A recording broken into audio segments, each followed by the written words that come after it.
You're listening to NT Paranormal After Dark. Nothing normal about it. You know, I know it's a paranormal podcast, but I'd really like to start the episode off by thanking the dickhead that broke into our cars last night. You're so mad about this. I am. I'm extremely mad about that. My personal space was violated. Meanwhile, it's the fifth time my car's been broken into, and I'm like, they stole $3, which unfortunately was my gas money to get home, but whatever. I just hope they're watching because I have a very particular set of skills. And if you return sitting in your house and doing nothing? Doing podcast. If you return my $3, I'll let it go. And that'll be the end of it. But if you do not, I will rant and rave about it. For at least 5 episodes. Everything from my glove box all over my car, but my car is so dirty, I was just like, meh. And they just showed up like at a weird time. Like, that's why I hate summer vacation. Because it's just random kids walking around doing stupid stuff. I'm just really glad I took my daughter's school laptop, was in the back seat of that car, and I took it out like 3 days ago, and I'm really glad I did. It is kind of relevant because the thing is like after a investigation, especially after our last investigation, I just leave our equipment in the car for like 4 or 5 days because I don't feel like bringing all of it in and all that. And it sat there for like 2 weeks, and finally, like the other day, I just randomly decided, okay, well, I cleaned the garage. I guess I'll empty out my trunk now.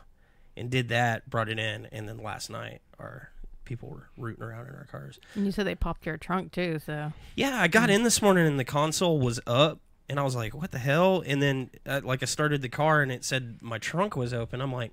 There's a couple things missing from my trunk, but I don't know what all was back there, so I can't tell you what's gone. What's interesting is they broke into a compartment I didn't know I had under my steering wheel. I opened it, just full of liquefied chapstick. I was like, I hope they stuck their hand in there. I know. I hope they go home just haunted or something. Like I've never wished that I had a haunted object in my car more than I did last night. They're like, oh, we found this really rare doll, and then like 4 days later they're bringing it back. Like, oh my god. You can have it, please. Why was this even in the car? But yeah, we're talking about haunted objects and dolls and stuff. Sigh. And we brought Debbie. Debbie's here. Say something, Debbie. Hello. Hi. I do nothing. Pretty much nothing at all. She does this. I rattle. She sounds like the things from Princess Mononoke. Beautiful. Oh, Debbie. She does. She sounds like the bobbleheads. Uh-oh. Is there a weird thing going on? What the F? Oh, it's fine. I don't No know. technical difficulty. It was Debbie. Debbie, why? No. Debbie gave us technical difficulties. Debbie's the first haunted doll we've ever like owned or investigated or anything like that. Now, I think it's cool how like I got it just anonymously crammed in the mailbox with this like big long letter, and everybody's so obsessed with her. Like those are some of our highest rated live videos where I just like set her in a room with a camera and some equipment, and people will tune in for hours because they're just fascinated. Oh God, Allie doll. just mentioned the haunted hot sauce that was in my car. Oh yeah, I gotta go check and make sure I still have the haunted hot sauce. Maybe they did take a haunted item then. Oh God, I hope they took it and like tried it. Oh God, That'd just be... that stuff's from like 1972. One of you guys ate some Allie. of it. I had Allie eat some of it. Ew, so gross. We got it out of a hobo house. I found it in an abandoned house. It's the best. I don't know. There's just a huge obsession with like haunted objects. Like you can just buy them on eBay for a lot of money. Yeah. Yeah, people make a ton of money off of it. And the mystery boxes, there's big haunted mystery box things too. But how can you prove? Like, do they have a certificate of authenticity? Well, this box contains a ghost. It's funny you bring that up because we used to have somebody in our group that like wasn't. It was like the first time we invited somebody into the group that wasn't a personal friend of ours. I feel bad about this situation because she's a real nice person. Kind of. She was nice, but I just feel like I don't understand her motives. Yeah, it was confusing. Well, I know what her motives were. She was trying to make some money. But yeah, we did have somebody in the group, and they weren't an investigator. They were just somebody that did like some social like networking stuff for us.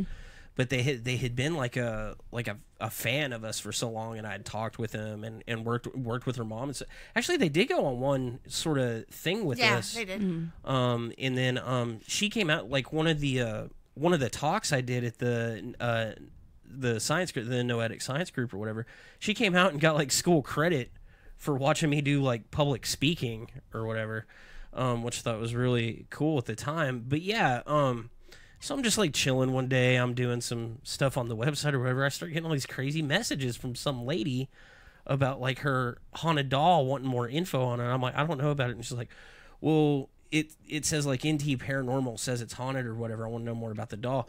Like a few minutes later, I start getting all these other crazy messages from the person from our group or whatever. Like, hey, if this lady starts talking to you, she's just nuts. And I'm like, okay. Like, I didn't think anything of it for like 2 minutes. And I'm like, wait, something's like really fishy about that.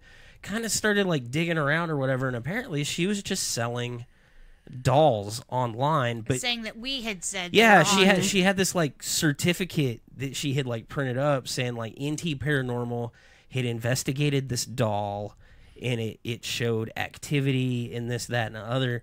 And so I was like, okay, this is kind of weird. What do you got going on? I was like, I didn't endorse any of this. And she's like, well, it's my mom. My mom did all of it. And I'm like, what the heck? I know your mom. Like, what is the deal? And she's like, all right, fine. I'll quit the group. I'm just trying to work my way through school. I'm like, man, this escalated quickly, but that's pretty shady. I understand not having money for school, but don't drag our name through the mud. We don't say Jack is haunted. That's one of our rules. Yeah, I even offered. I was like, hey, if you're gonna do this, like, send us the dolls and we'll look at it. We'll see if we actually do get activity or not. We still won't say it's haunted, but don't lie, because we would say, oh, we got this activity or not this activity, or we got nothing instead of BS. Yeah. Yeah, and I think that was the problem because she wanted to be able to claim it was haunted, and we would most obviously get like whatever doll or whatever and be like, and tell her it's crap. Yeah, and then she'd want to still sell it or whatever.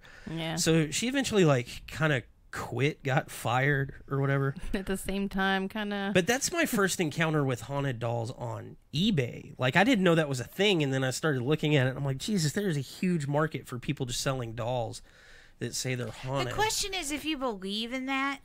So let's say you absolutely believe that objects can be haunted.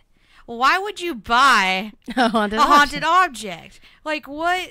I guess it's kind of the adrenaline rush of getting on a roller coaster, even if you're afraid you're going to die. You're like, I just want to see what happens. You know what I don't do if I'm afraid I'm going to die? You don't do the thing. I don't do the thing. I do the thing. I don't. It's for the adrenaline Bull rush. crap, you do the thing. No, You do the thing. There's tons of times you've done the thing, like when we're at Kyle and like where, hey, don't do the thing. Wander off into the and you're darkness. Because I'm not afraid I'm going to die. Yeah, you are. Lies. I think I might get in a fist fight with a fucking mountain lion, but I'm not afraid I'm going to die. I think I'm going to win. You seemed like you were afraid that night you knocked me out of the car. I didn't knock you out of the car. Locked me out of the car. I walked very quickly to the car, and I accidentally hit the lock button. Quickly? You were like pumping arms. Like, if there were hurdles in your way, you would have cleared them. No, I wouldn't. I would have fallen You down. could have face planted. You could have run over and locked her. I mean, I'm not saying I wasn't screaming in the dark, just like, where's my camera? But yeah, you did the thing, and then you left me there after you did the thing.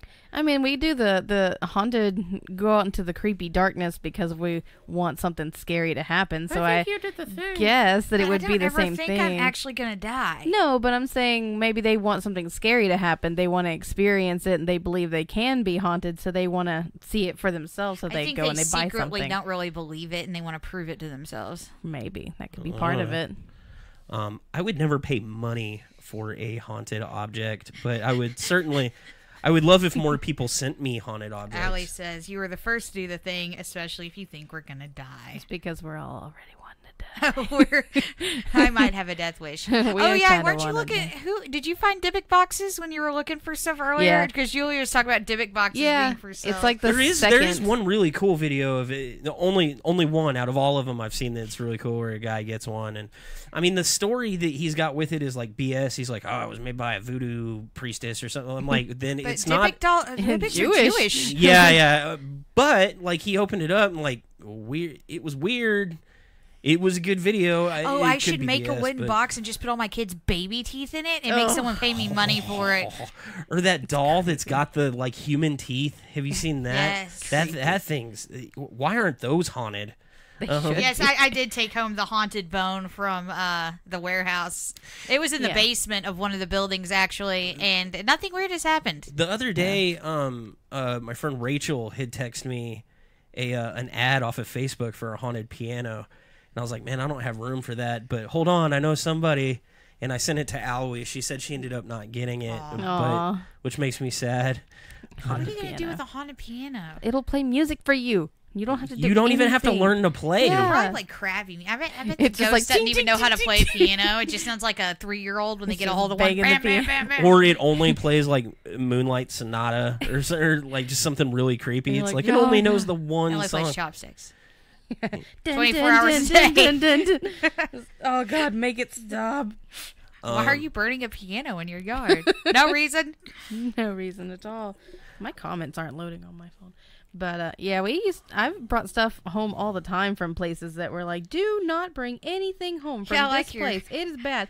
And my mom has a collection of little baggies with, like, stuff taken from each place that has a label on it. And everything is all just in a box in her room at home. Nothing's ever happened. I love your ghost hunting stories with your mom because she was like, she took the thing. Yeah. They said don't take anything. She took a tree, like a whole tree. She took one of those little, like a tree. So all your old ghost hunting stories really just sound like robbery, and all hers just sound like B&E. I never break into anywhere. That is bullshit. If the door is unlocked, who are we stealing it's not breaking. From? That abandoned house, I didn't have to break shit. I opened the front door. How about the time you definitely trespass though? Okay, I'm very fond of trespassing. You would B&E if you could get away with it. Yeah. But we didn't steal anything. Who are we stealing from? Dead people? What did you get me for Christmas last year? Or the year before, I think?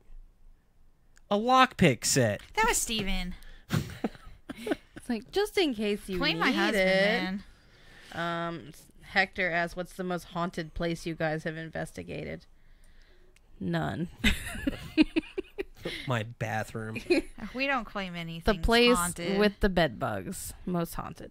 Or the place with the wet walls. The walls were wet. The walls were moist. 5 out of 5. Damp walls. Yes. Most haunted. I don't know. For me, it's probably still the jail, but all of it's inconclusive. Like, and everyone's gonna pick their favorite because of their personal experience. So I think mine's always gonna be Kyle. Or the incident happened the last time at Warehouse 9 when I was alone on the 2nd floor. What? Y'all didn't hear about that? No. So y'all were all upstairs with a bunch of people, and like the people the staff were down in the setup room, and I had gone upstairs to ask you something, and I was going back down the second floor hall, and I'd gone from one staircase to the other, and I don't know why I got lost or something. So I'm going down that entire hall like the opposite way of the vultures, and all of a sudden this wind kicks up, and all the doors start slamming. I love it when that happens. I ran so fast. I love it when that happens, especially when I'm talking to somebody that hasn't been in there before, because I'm usually like, yeah, there's a few stories about the 2nd floor. You know, people here moving around. I tell them about the person that somebody saw in there, and the doors will slam on their own, and it's like almost on cue. Like a couple of minutes later, you just hear "doom," and I'm like, yes. In my head, I'm going, I know the wind is doing this, but I still don't like it. Later, bitch. Mina says, this is a random question, but do you think junkyards like salvage yards would be haunted because of all the scary things that happened in those cars? It wasn't 13 Ghosts. I love that movie. I love that movie I don't too. subscribe to the idea that objects are or haunted. that death brings about I don't think there's a correlating. I don't think it correlates. Yeah. But if you did believe that, then yeah, I would assume that junkyards. Yeah, I think if or would it be where they died? This is a big if, but if hauntings are attached to emotion, like things that like you're attached to, like your favorite things, like I would probably come back and haunt one of my guitars or something like I really like. Mm-hmm. You know, it would make more sense for a haunting to be attached to an object rather than a place. Why is this bag of grated cheese opening and closing on its own? Because that's what I would haunt. A bag of finely shredded sharp cheddar cheese. Every time I eat string cheese, I get stomach cramps, and I think of Sara. I don't know why. Not string cheese. Sharp cheddar cheese. Extra sharp cheddar cheese. Cracker Barrel brand. But in the fascination with haunted objects is just kicked up into the stratosphere since like the Annabelle movies. Yeah. Because they started as the Conjuring movies, and they kind of briefly mentioned Annabelle, and then all of a sudden it took off. Yeah, it's got its own like spin-off, and of course, you know, in the movies it looks like really super creepy. And in real life it was a Raggedy Ann doll. It's just this giant floppy Raggedy Ann doll. Do the Warrens have kids in real life? Yes. Man, I bet they're making effing bank. I bet they are too. Oh my god. So Annabelle never comes out of the case or whatever, but I think it was last season of Ghost Adventures they finally took Annabelle out of the case and let the team do it, and you know, he's carrying it out in freaking oven mitts. Yeah, he's wearing giant gloves. I love it. He's like, don't touch it. I would whatever, touch it. Blah, That's blah, the blah. first thing I would do. I'd Rub rip it off on my your gloves. face. I'd be like, ugh. Love or hate him, Zach did though. He was in there in the room, and he's let me touch it. No, let me, like every 10 minutes. Let me touch the doll. No, you can't. And so he's in there talking to it. He knows the cameras are on him. And he just touches. He just touches the doll and then like collapses, and the dude comes in there. Don't touch my doll. Like he's mad. And what it is like, if Zach touches it and then doesn't pretend to be possessed immediately afterwards, They lose $1 billion. yeah, it's like, you know, somewhere a kid cries and an angel loses his wings. You Yeah. know, I've never been a fan of the Warrens or the Annabelle doll. How long after someone dies can you talk smack? I mean, how long do we have to wait? I'm not talking smack specifically 2.5 about her. days. Okay, because I wanted to talk smack. I hate the Warrens. I do He's too. such a crock. Because I hate them because everyone still believes them so much, and they already were, you know. To be fair, I don't think they orchestrated a lot. Yeah, of we this brought stuff. it Yeah. up before. We think they were just playing into it. Yeah, I think they just, you know, like we go and we do a lot of debunking and in just stating the facts, like regardless what the story is. I think they'll go in and they may legitimately have feelings about a Oh, place. I'm sure they do. I mean, I go in and places are creepy to me. If I gave into that and called that evidence, then I could easily go into places and say, yeah, this doll creeps me out. It's never done a single thing ever. It used to creep me out. But I Not don't so much anymore. I don't necessarily want it sitting next to me on the bed staring at me. I'm That's okay like the with it. one doll I'm not afraid of. Really? It's got that lazy eye. I just don't like dolls. You know what's funny is all the people that when we do the live streams, they Oh, say they the- think it eyes moving? the They're eye- painted on. The eyes move Yeah. around. It's like they're painted, and unless the paint is somehow shifting around. I think it's camera angle and like because Yeah. it's not the highest quality, especially if you're Yeah, doing the old I school live need stream. I need to do it with the new camera actually, and now that I have the new space for it, I can. Because set it I up notice that way. people watching online will often see what I think you call artifacts, Mm-hmm. and they think it's something, but I look back over it, and you can clearly see something's there, but from our vantage point, you can tell it's not. Well, you know, we're more versed with like cameras and technology, and but we're more used to. We've seen it before. We know what it is. Yeah. Catherine says she wants someone to go to the museum and investigate it. Yeah, if you could get in and do that. They let you in there, but they don't let you investigate. I would totally break in, steal that I have a doll. field day. But there, and on that list, you pulled it, and I thought Annabelle was actually the most haunted or the most famous She was haunted like doll. number 4 or 5 on that list. Number 1, I think, was actually the one we were going to cover, Robert. That's number 1. And then there was the Dybbuk box was number 2. And But that's then, not a doll. Oh, you just no, I looked was at just looking objects. at objects. Yeah, it's just like the 10 or 15 most haunted objects in the world. Whatever. There was like a wedding dress. There was a chair. There was like 3 paintings. Hi, Debbie. And I heard the squeak Turn her overhead. head around backwards. The squeaking part was a little creepy. But yeah, there's a lot of stuff. My favorite one from the stories, though, was the chair, because apparently there was some guy who was like a murderer or whatever, and he was sitting in that chair whenever they were about to kill him, and he said, immediate death to whoever sits in this chair or something. And so they put the chair into like a museum area. Man, Allie's right. I and want to sit in that chair people now. kept sitting in the chair, and they were like getting sick and getting in car accidents and all this stuff, and they're like, we blame the chair. So they like put it up on the ceiling so nobody can sit in it anymore. Is that why when I go to like certain restaurants and stuff, they're hanging chairs from this? Are they all death chairs? Maybe. I want to go sit in the chair. They're like, someone had a heart attack in this chair. It's an evil chair. I guess. I guess it depends Dude, who so- died in that chair. Okay, so I used to work at if the hospital. If Hitler died in a chair, I would say that's No, a good chair. I used to work at JPS, and you know, in the trauma bay, you get a lot of people that come in there and die, and all the local jails bring their convicts there. You know, it never happened to me at JPS. Anything remotely ghosty. Ghosty. What about the elevator that would Oh, always? the haunted elevator, it's just broken. It would just take you to a random floor. And that now, one is that time, just something you tell yourself? No, the one time I was on it because I knew it was faulty, and they had a new volunteer, and he was like 13, and it took us down to the morgue, and I waited till he got out of the elevator, and I hit the door shut and went back upstairs. My mom got so mad because he was a doctor's kid. That is awesome. I got in a lot of trouble. I would totally do that. Was it worth it? Yeah. Yeah. Oh yeah. Oh yeah, It and I sounds was like, worth it. "That's the morgue. The little fridges are where they keep the babies." He was like, "Oh no!" Door shut. To be fair, there's not a single hospital I haven't heard some kind of ghost story about though. I spent a lot of night shifts at JPS, which means like I've heard some ghost stories about JPS. But I was going down into the basement and stuff, and I was 13 when I started volunteering there. I never had. I mean, the basement was spooky because it's a huge and it has tunnels to other places. Yeah, and I've specifically heard stories about the basement. You get lost down there, and it's very empty. And occasionally, you'll come across someone, and you'll be like, "Hey, where do I go?" And they're lost too, so they're like, "I don't effing know. Good luck." And then you walk back like And a few feet, and they're you look gone. back, and they're gone. No, and you're... but I never had anything ghosty happen to me there, and now I feel like I was missing out. I don't know, the hospital that I volunteered at from when I was delivering like flowers and stuff, there was one room of the hospital they said was haunted, but Catherine, the There's Skybridge at JPS, is that new since they built the new ER?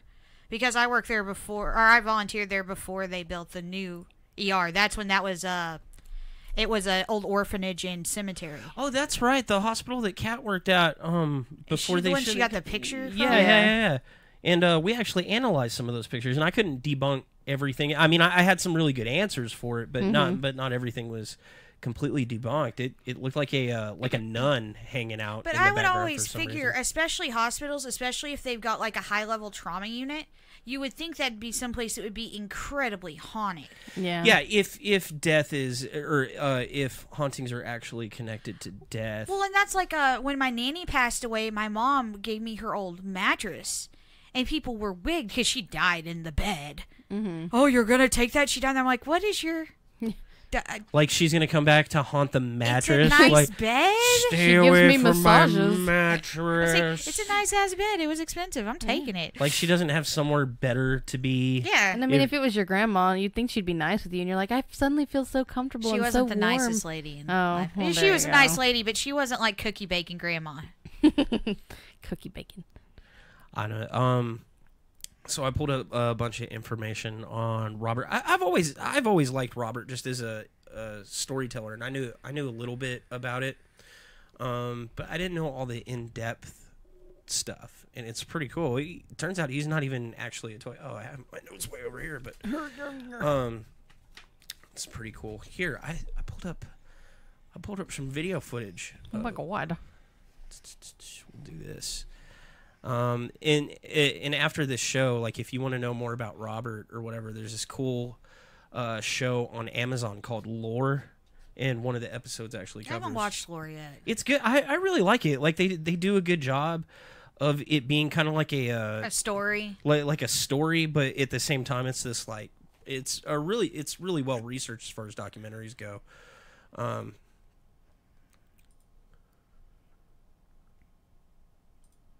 so sick of you being ugly to us, and the behavior and the lies.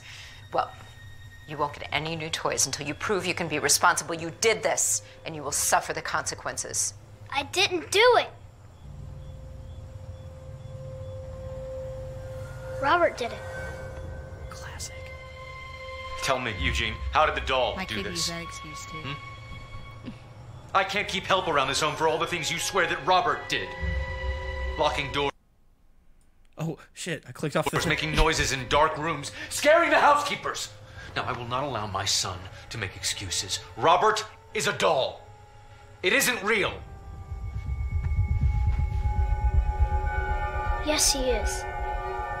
Robert is real. And he doesn't like it when you scold me. That kid's a sociopath. And that's when that kid murdered his family. Dude, Caitlin used to blame it on her imaginary friend Chicky, and after a little while, I was like, "Is Chicky real? This is terrified." I used that in my book too. Yeah, you use Caitlin as the. Yeah. Yeah, as the subject, and I used the Chicky thing is kind of like one of the names that one of the antagonists uses. But Robert's got an interesting, like, they make it, like, super creepy in there. And by the way, that doll does look creepy as F. I don't like it. You know what? Shut up. It wasn't that bad. Look at that stupid. Yeah, that's creepy. That's the real thing is creepier than the. Well, because most of his face is missing at this point. That's what makes it creepy. He's got this, he like, looks maniacal infected. doll. One of the big things about Robert, he's in a museum in Florida. Like, of course, all this happens in Florida. Frickin' Florida. But he's in a museum in Florida, and the staff there corroborates a lot of the reports, but people try to take pictures of him with that. Like, you got to get his permission before you take pictures of him. So do you wait for a response, or you just like, hey, Robert, can I take a picture? Yeah, I'm always curious about that. Like, when they say that, because they're like, yeah, you got to ask for his permission, or you'll be cursed, or you're. I never got their permission, but I did ask. So I don't know. But people that try to take pictures or whatever, their equipment wigs out and shuts off. Supposedly that happens a lot. That's just a thing that happens a lot. Yeah. They say his face changes all the time. He'll change positions. I think they have a 24/7 camera on him. And people can just, like, tune in and watch or whatever. That sounds so boring. But the story behind him is pretty interesting. It's probably the most elaborate one that I've heard that's, like, based in fact, where it's not just somebody heard this from somebody else, like, where they really know what it is. But the doll originally belonged to Robert Eugene Otto, who went by Gene Otto. And he was just, like, he grew up to be this, like, really eccentric sort of artist or whatever.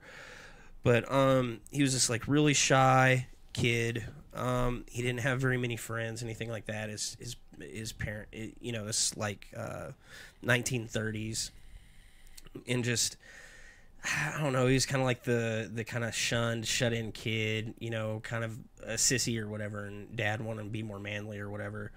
But there's two different stories about how he actually came into possession of the doll. One of them is that his granddad brought it back from Germany. And another is that they had a housekeeper that practiced like voodoo or whatever, and didn't like the parents for whatever reason. I think there's like this separate story, but she was a witch and gave the kid this, like, cursed doll to, like, terrorize the family.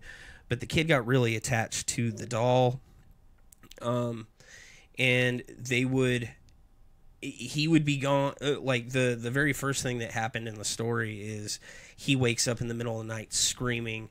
Both parents go in there, and there's, like, furniture all over the room, like, overturned, stuff that's, like, too big for the little kid to, like, flip over.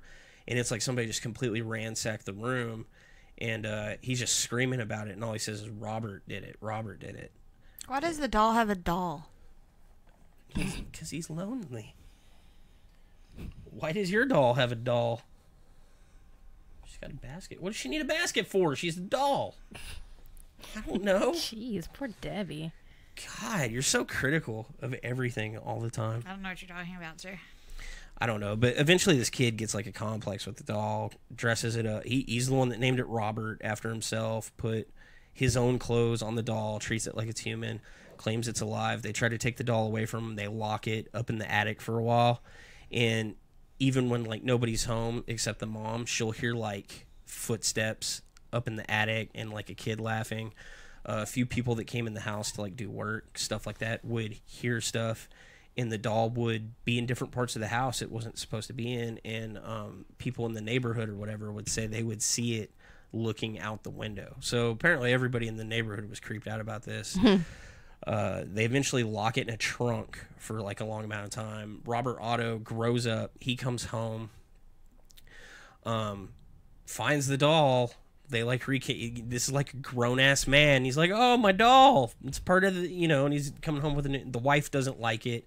Says, no, you got to keep this damn thing locked up in the attic because it's, like, real weird or whatever.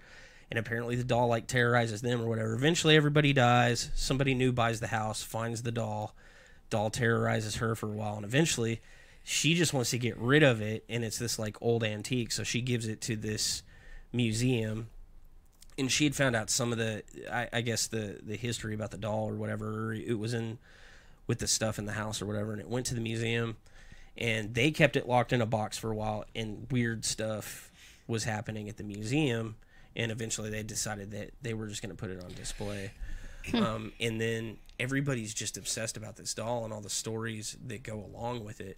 But this specific doll is the one that inspired Child's Play. The guy that wrote the first one, and that movie is about to come out, and it does really well. So it just kind of goes to show the obsession people have with these haunted dolls. But like, you guys looked up why would somebody actually think a doll is alive or schizophrenia? Lots of mental illnesses, lots of them. Because we couldn't find a specific disease where you think your dolls are alive. Yeah, we found instead like 12 different mental illnesses that it could be because of this mental illness or this one or this one. But schizophrenia is the main culprit. Yeah. What's a little weird about this doll in particular is it wasn't ever meant to be a toy. It wasn't ever meant to be sold. The doll, I looked up one thing on it. It was really interesting where the doll came. One of the reasons they can't trace exactly where they got the doll was I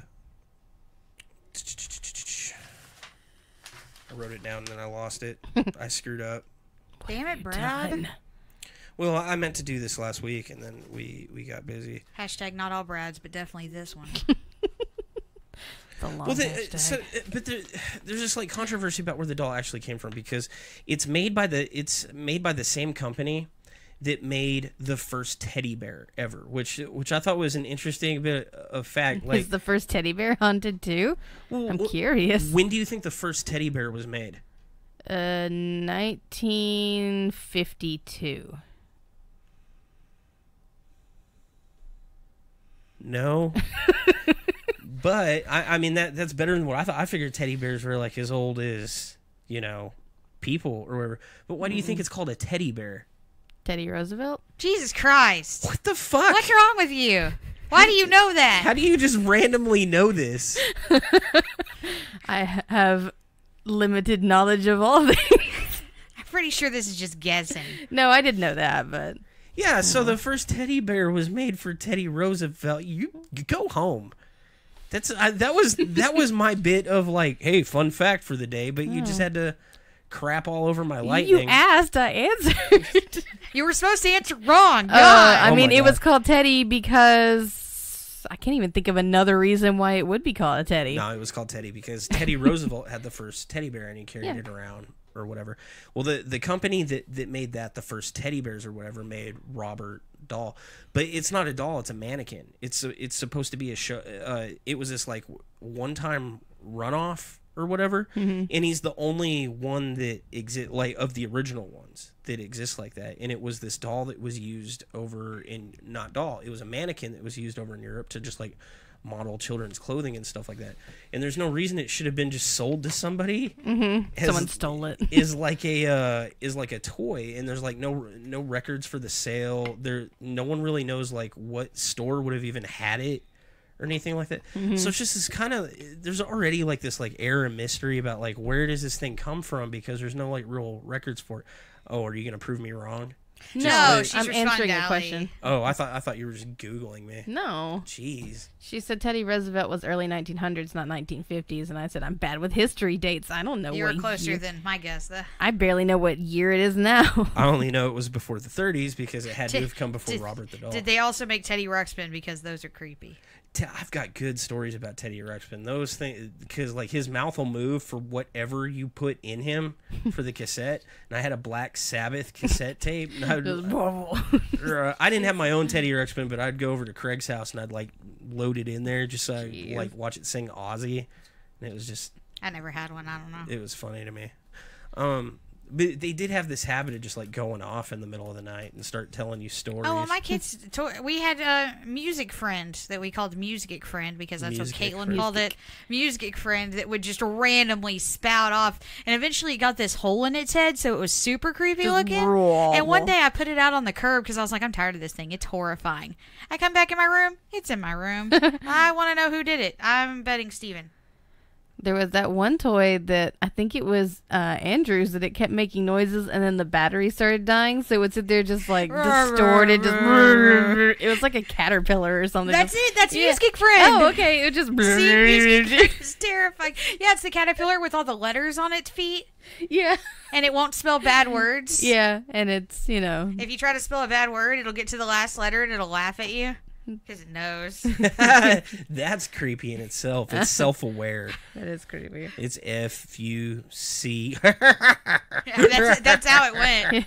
Oh. It would say, haha, that tickles. Like, oh, no. Oh, my God. That's disturbing. Allie says F Music Friend. Yeah, Music Friend was awful. And that was our second Music Friend. The first one was blue. Oh, gosh. But so there's like this air of mystery about this particular doll because like we don't really know where it came from, and there's so many people that were corroborating that it was doing this like really sketchy like murder sort of stuff. Because the time period between like when Eugene Otto's dad died and like he was overseas with his new wife or whatever, the mom just lived at home with this doll. And apparently it just like terrorized her the whole time until Robert came home, and then she died like shortly after that.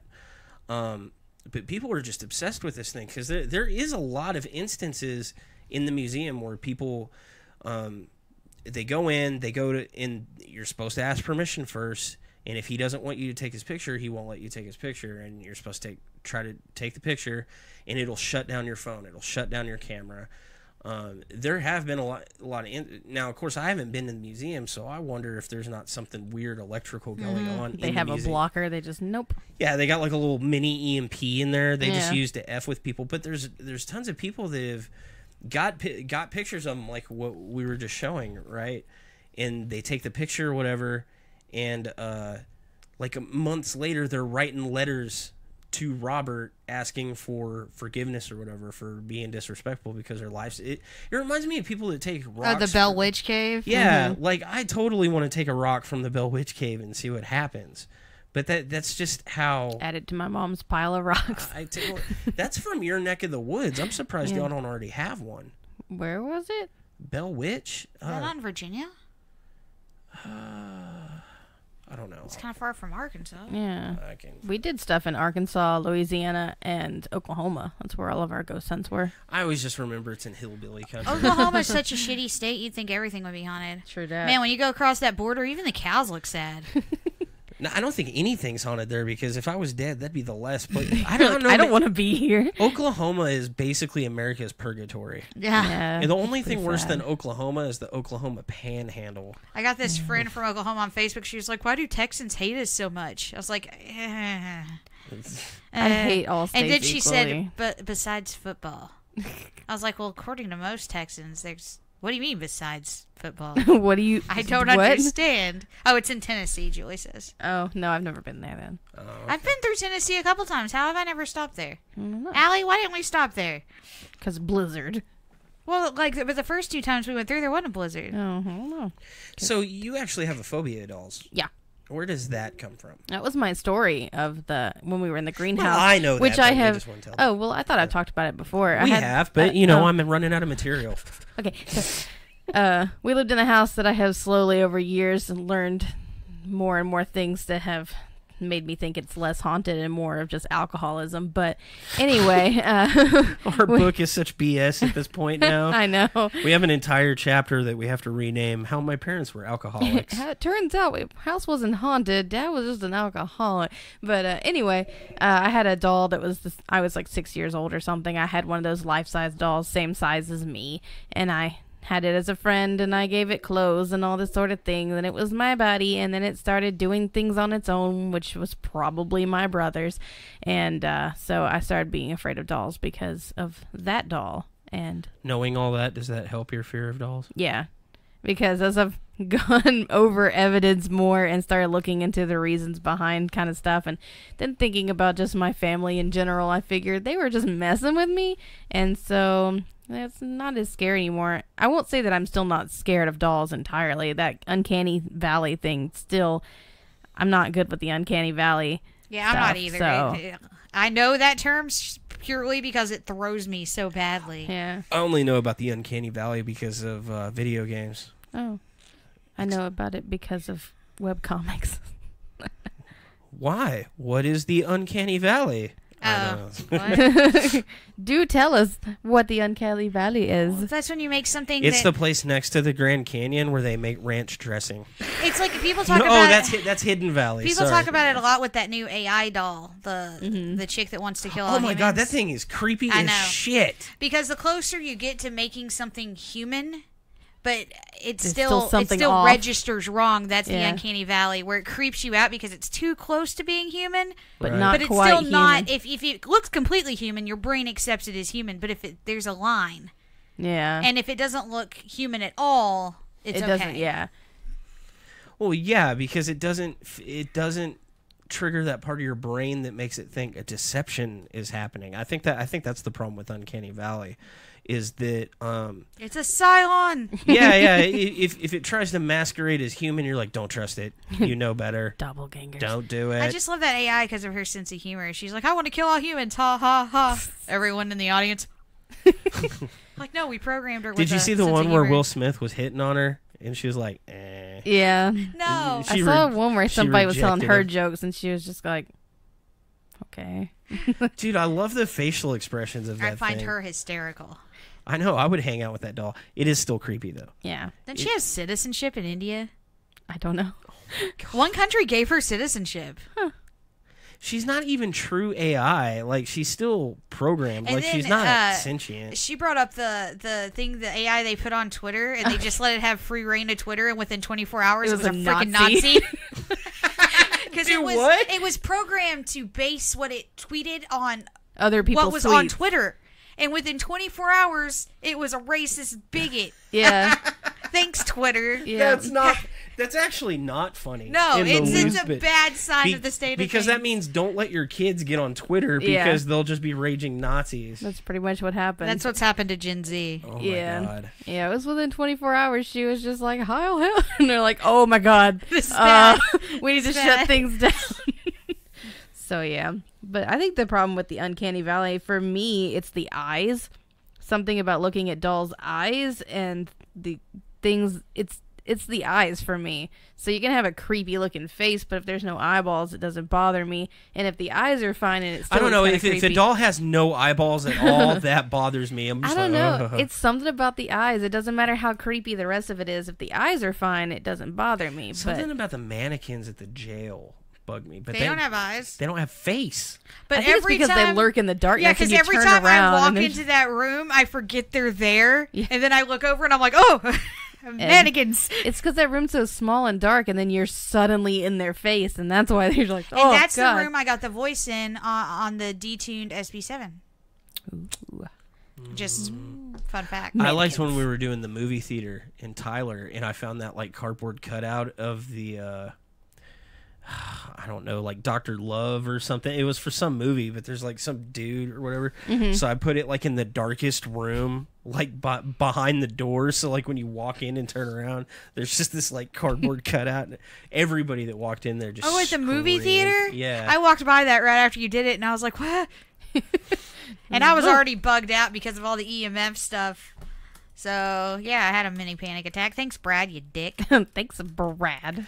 But we've got a lot of cases where at the place they think, I'm going to take that away. That was just supposed to prop up the doll. Well, she's not being propped up. It's fine. I can still hear it. Get it here. No, Get I it won't. here. It's haunted, Sarah. I won't turn it anymore, I promise. Lies. I can sense your traitors. I can still hear it. I'm going to turn your mic up. I'm not touching it. How are you holding it? Just Dropped it on the floor. Just go back to your podcast. I forgot what I was talking about. Dolls and eyeballs. Take that away. Oh my God. Dolls. We're talking about dolls. Yeah. But it seems like every single, especially residential investigation we go on, there's something tied to some, or the person believes there's something tied to something, whether it's A toaster. I was gonna bring up the toaster, A Ventahood. the toaster, A chair. A toy. A necklace. There was a flower. Like, so there's always something where we think it's this thing, you know, and then we... And my first question is always, did you get it at a sketchy antique store, or has that always been in the house? They're like, my grandmother gave it to me before she passed away. It was hers, so that's why...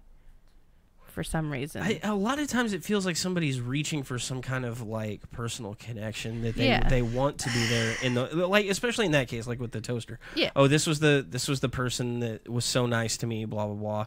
So I kept the toaster around, but I think it's haunted. But it reminds me of it's like, hey, your thing's kind of like malfunctioning. Well, when I was a kid, when I moved into my dad's house, all of my furniture in my room was from my great grandma, and she had been a serious smoker.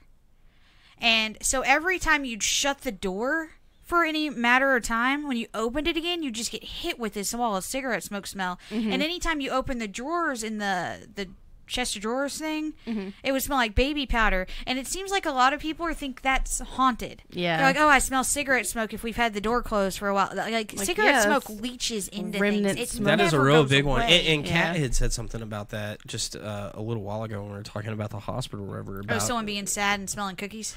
Yeah. I think a lot of that's grief. They're manufacturing. Well, yeah, your brain recalls data in really weird ways, especially smell, and usually sensory input. Like if I think on it hard enough or whatever, you know, like I smell that smell from like the locker room from school, not like the nasty one, but like that early morning kind of getting ready to go play football sort of smell and things like that. And the smell's not actually there, but you're still like kind of experiencing it, and it's still kind of memory. But like you said, like with the drawers, every time you move the drawer, in like any kind of porous material, especially like wood, sheetrock, and all this paint, stuff was wood, things like that. Like stuff sticks in buildings and releases it like any kind of temperature change. Well, I noticed that in the one house turns everything into like a scratch and stiff. She said that she was smelling cigarette smoke, and the bed in there was wood. Yeah. Oh yeah, I mean it just. I don't know, but I hate telling people it's not that, because that feels like I'm just yanking the rug out from under them. Yeah, that was the thing. I was kind of so like I'm always torn about debunking an object or finding like a specific object debunk where I'm like, okay, we didn't get anything off the object, nothing shows abnormal about it, and we got it to make this weird noise when like you're just making drunk Debbie. I'm good. I got it. I'm trying to make her stand up. No, I'm Continue good. your story. I'm good. But like, you know, with the toaster, okay, it was obvious. The toaster was my favorite. Oh, we hear this weird noise in here. It's your vent hood or the refrigerator. Like, oh, that refrigerator was so freaking loud, though. Like, I'm glad in the end that some of that stuff brings comfort to people, like when they're scared or whatever. But I always still feel bad because I feel like no, I'm telling that here. person they're that gone. they're invalidated. You know, I don't like that. But honestly, I have not run across any objects that really or anything other than just like kind of creepy. But they haven't ever done anything. But I see like people see the pictures of Debbie online, right? I'm surprised I haven't gotten 5 comments during this entire podcast where it's like, I get bad vibes off of Debbie. The psychic people jump in there, and they're just like, oh, I somebody said there was a little girl trapped in Debbie. Somebody else said it was demonic or whatever, and it's like, this is literally just something that sits on top of my mini fridge 5 days a week and does nothing. My 13-year-old carried it around for that entire day, and she had no issue.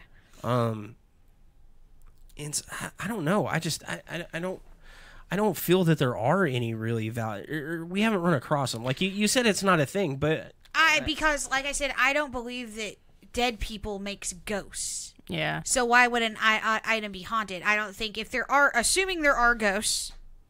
Assuming. I do not think they're that thing just got sentient because y'all have like bumped the shit out of that table and she's not falling anymore. I balanced her well.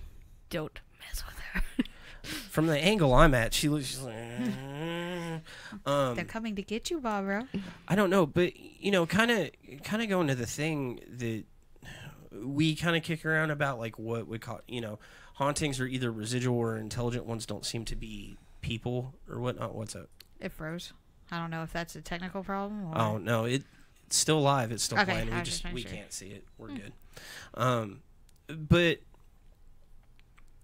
what was I going on about? You do that to me every time. It's because I hate you. Oh my god, I have no idea what I was talking about. More to the fact. Okay, so you don't think people are the cause of hauntings, at least in the sense that, like, people don't like choose to stay behind, and there's like some, it could be like residual, like the recording sort of thing, or if there is something intelligent, it doesn't seem like it's human. But why wouldn't that scenario maybe attached to an object just for the sake of being creepy or whatever?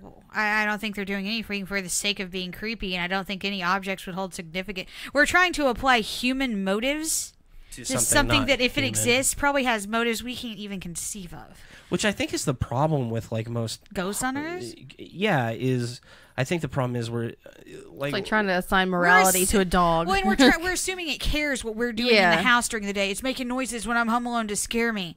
Or it doesn't give a crap about you. Or it doesn't even know you're there, sort of thing. I think that is a problem with like modern day ghost hunting or whatever. Is one of the advantages of our group is we're not trying to apply any kind of reason to it. We're just collecting the data, presenting the data. The why doesn't matter. Yeah, we're just concerned with the how. Yeah. And in a lot of cases, we still come up with like there's still kind of like questions at the end of the day on the how, and that's interesting. But we never go in and we're like, oh, this person's here because they had a tragic death and they need to move on, or anything like that. We don't care why it's here. For anyone in our group to say that, they'd have to believe that's a thing, and I don't think any of us do solidly believe that that's a thing. Yeah. I think it could be a thing. Like I said, but if I'm looking, could be a thing. But if I'm looking at data, there's no data to support it. Which is two very different statements. I do not think it could even be a thing. But I have seen zero data to support anything that we've run across to be a haunted object. And we've done antique stores. We've done historical locations. We've done places where people said their stuff was haunted. I've had a haunted doll sent to me. I want more haunted dolls, by the way. Send me more haunted dolls. We get hella views off of haunted dolls. Oh, the haunted dolls. Send us all the haunted things. Send us Annabelle. Maybe we can convince the Warrens to hand over. No, that's $1 bajillion that they'd never get back. They make bank off that freaking doll. Jeez. I don't know. But yeah, I know. I don't. But here's the deal. So even knowing that, like, I really don't think there's haunted objects. I definitely don't think there's really haunted dolls or anything like that. They still kind of creep me out. It's a legitimate phobia. Annabelle is so overhyped. I think I could open up that cabinet and punch that doll that one in the face.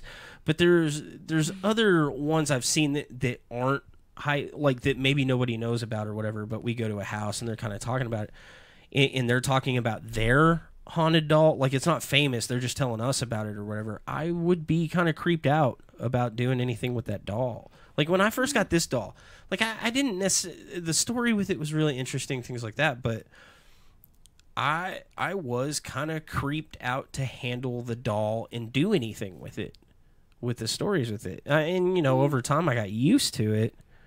I don't know. I assumed since it became such a big deal to have all these movies and stuff about haunted dolls, and everyone just started saying, well, my doll's also haunted. Yeah. So it wasn't as much that for me. It was the odd thing. How dare you? Yeah. The odd thing about Debbie is, I 100% believe the letter that was sent was actually really sensible. Mm-hmm. Like the story that went with it. It didn't sound. It sounded like kind of a stretch. Like somebody was coming to some possible conclusions that were kind of outside of the realm of possibility, but it wasn't such a stretch that they came to those conclusions with the story that was with it, with all the things that were happening in their life, and it kind of coincided, and it really just seemed like somebody that was grieving really bad and was having like a really bad run of luck, and it seemed wanted something to blame. I mean, the lady's marriage was falling apart. Her kid had died. Her dog had died. Mm-hmm. The doll did end up in I think the doll was ending up in places it wasn't supposed to be in, and neither the people that lived in the location knew about it, knew how it got there. I think it was the dog moving it around. Mm-hmm. holy crap, I just thought of something I never thought of the entire time I've had this doll. If the cloth on it tests positive for any kind of poison or anything like that, because if the dog was moving it around, and they kept putting it up, and then the dog died, like suddenly out of nowhere, I wonder if there's something the dog got into or something like that this could be tested. I doubt it. I mean, it hasn't made me sick or anything like that. No, I just doubt it because I can't think of anything the dog would have gotten into that would... Stop. I don't know. But that's something I never thought of. I should have thought of that before I ever handled the dog. Environmental factors are a big one people don't think about. Yeah, like that was a big deal at Yoakum. You know, all the lead paint and asbestos and rat crap. I always made fun of Ghost Adventures for having the masks on. Where I'm like, quit being a wuss. Who cares? And then like just one night in that place, I was just like, it's so dank. At least 2 people ended up throwing up. Yeah, I coughed up black stuff. Yeah, that was excellent. We needed masks, and so, you used one upstairs, I think. I had the just regular ass white mask thing, not like a respirator. It had a filter on it. Yeah, I used that, but you know, it's still pretty bad. Wasn't it a little dog? Catherine asks. Yeah, it was a little one. Still could have carried it around. Yeah, it was like a Chihuahua or something. I mean, think just grab that's a what piece it was of the in my head. fabric and you can carry her. Oh yeah, this thing isn't heavy at all. I think everybody thinks this doll's way bigger than it is. Like, this is a tiny doll. Yeah. And it's hollow. It's wood. It's it's not like porcelain. This big, and my hand can wrap around her whole head. It's she not even nothing. It's not even a whole foot, and she just rattles or whatever. One thing I want to do, because every time I see pictures of dolls or something like that, there's at least 30 posts after it. Somebody being like, oh, I feel this off of it. I want to take a doll that's supposed to be haunted versus a doll. Test them. Yeah, and I want to put them like side by side and do a live stream and see and tell people to pick out which one's haunted. Yeah, like to. Turns out it was neither.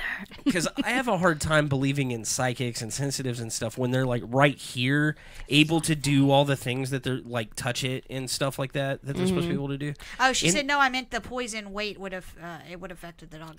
She's right. Oh yeah. So I weigh almost 300 pounds. If that dog only weighs like 10 pounds, yeah, 10 it's not pounds. gonna affect you. I don't know. I wouldn't lick test the doll. I mean, when you told me that you had a mysterious package arrive, I was like, "There's gonna be white powder in there. You gonna die." We got anthrax. Yeah, anthrax doll. It does have this weird, mysterious like stain that, and it does kind of leave like Was it a film on kid's your doll? fingers. Huh? Was it ever a kid's doll? Yeah, the one that died. Okay, well then it's gonna be freaking dirty. It was a kid's doll. Gross. Don't smell the doll. It smells old. Smell it. Do you remember? You remember the smell it had when I first got it, though? It does. It just smells old. You know what's funny about that? Like, I had the antique lady look at it, and she said it wasn't that old. She said it looks like a 1980. Smell old if it's been sitting around for 20 years. Yeah. What's your definition of old? Not 20 years. That's pretty old. No, shut up. Anything younger than 37 is definitely young. 37. That's such an odd. Would there be any kind of object or story or whatever that would like intrigue you or creep you out or anything? Like, have you just completely written it off? Yes. Well, then what's the fun? Why keep doing it? But what about My Mom the Car?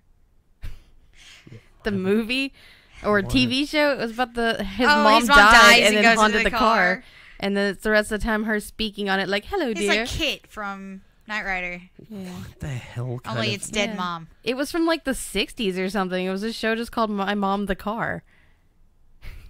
I'm not joking. Look it up. I'm sorry that you don't know this. Oh my God, this has just gone downhill. Have you heard about the Banana Splits movie? No. Coming out? Do y'all know what Banana Split is? No. It's this show that used to be on in like the late 60s. It was like a kid's show. Is that like the Apple Dumpling Gang? Kinda, but it was like Romper, like Barney and Friends or whatever, and it had these like characters and they wore these like mascot, and it was really weird and sort of like freaking creepy, like Pirate Cove or whatever from Candle Cove. Candle Cove, right? So it was kind of like that, but people in these like anyway, it was a kids show. So they've relicensed it. and they made a horror movie based on the premise of Banana Splits or whatever, and it's about like the family goes to a taping of Banana Splits, and then which is a real life like kids show or whatever, or it used to be a real life kids show, and then like bad things happen and stuff, so they've like relicensed Banana Splits to make a horror movie with But it. back to your question. The reason why I keep doing this is a stupid, simplistic reason. Because every time we go into something new, I'm like, this time is the time I get proven wrong. This time. And you know what never happens? You get proven It's wrong? never the time I get proven wrong. But I keep thinking that every time we've got a new I don't- ghost hunt. but I'm like, I- this is the time. I don't feel like you go into it with that optimism. I don't. I feel Because like if I went into it with that optimism, I'd see ghosts, stupid. Gotta keep a neutrality. no, we used to go in with that optimism all the time. I and just live in manufactured this air of disappointment. apathy. Why would I let that go? No one's buying it. Every time I go in, I think this is the time I'm gonna have an experience, and then it never I happens. think that every time. And then the second I do have an experience, You're I'm like, "It's it was a nothing." bug. Yeah, it was nothing. It's fine. It was a wind. It was a wind. It was a wind. But I think some of the stigma of the haunted doll thing comes from a lot of religious practices and stuff that use dolls for like voodoo dolls? like voodoo dolls. There's other religions that did it. Like it goes all the way back to like Aztec culture where they would do like these rituals with the dolls or whatever. And I think it's older than people think, where they thought like souls could inhabit the dolls, or not in like a haunted way, but just is a way to keep a connection to the dead or whatever. Like I don't remember where I heard this, but that souls would look for something more human-like to inhabit. Yeah. So dolls were a big thing, or like mannequins. right. I don't know where probably a horror movie. I probably heard that in a horror movie. I think we project that onto objects in a way to feel more connected, because it never seems like it's a random object or a random story. It's always some sort of connection to some sort of like grieving process or whatever, and then it gets kind of like handed and moved down. The Dybbuk box thing that you guys mentioned is one of the few where it doesn't seem to have that sort of emotional connection. It's it's this box, Scary demon monster in a box? yeah, demon monster in a box, and it's gotten really popular to like sell those online, and people open them. It's like, Oh, you just let the Dybbuk out. Good job, genius. what's really stupid is like, if you really believe that's what's in that box, why are you doing that? Well, like I said, if you believe dolls are haunted, why are you buying haunted dolls? I want something scary to happen. But dude, if I legitimately Well, a haunted doll isn't always sinister. The Dybbuk box is supposed to. if I believed it's inherently negative. in the kind of demons I was raised with in a Christian household, I wouldn't touch jack. For years I wouldn't touch a Ouija board Yeah. because everyone in the church had always told me that was bad and something would happen. So when my friends went and did that, I went somewhere else. Yeah. I don't know. want to be involved in that. I wasn't doing any of that. I wouldn't touch anything that was any. You're close to witchcraft. You're actually in the like 80%. The people that think that, you're like in the 80% majority. Even people that are dead set that like paranormal is not a thing. You take all those same people, you do a poll on what they think about Ouija boards, and they say, why they don't want to mess with it. But it's another one of those things where education helped. When I found out where Ouija boards came from, I was like, this is stupid. Back when I thought, back with the fake history is like, they used to be called witch boards, and they originated back in the 1700s, and da-da-da.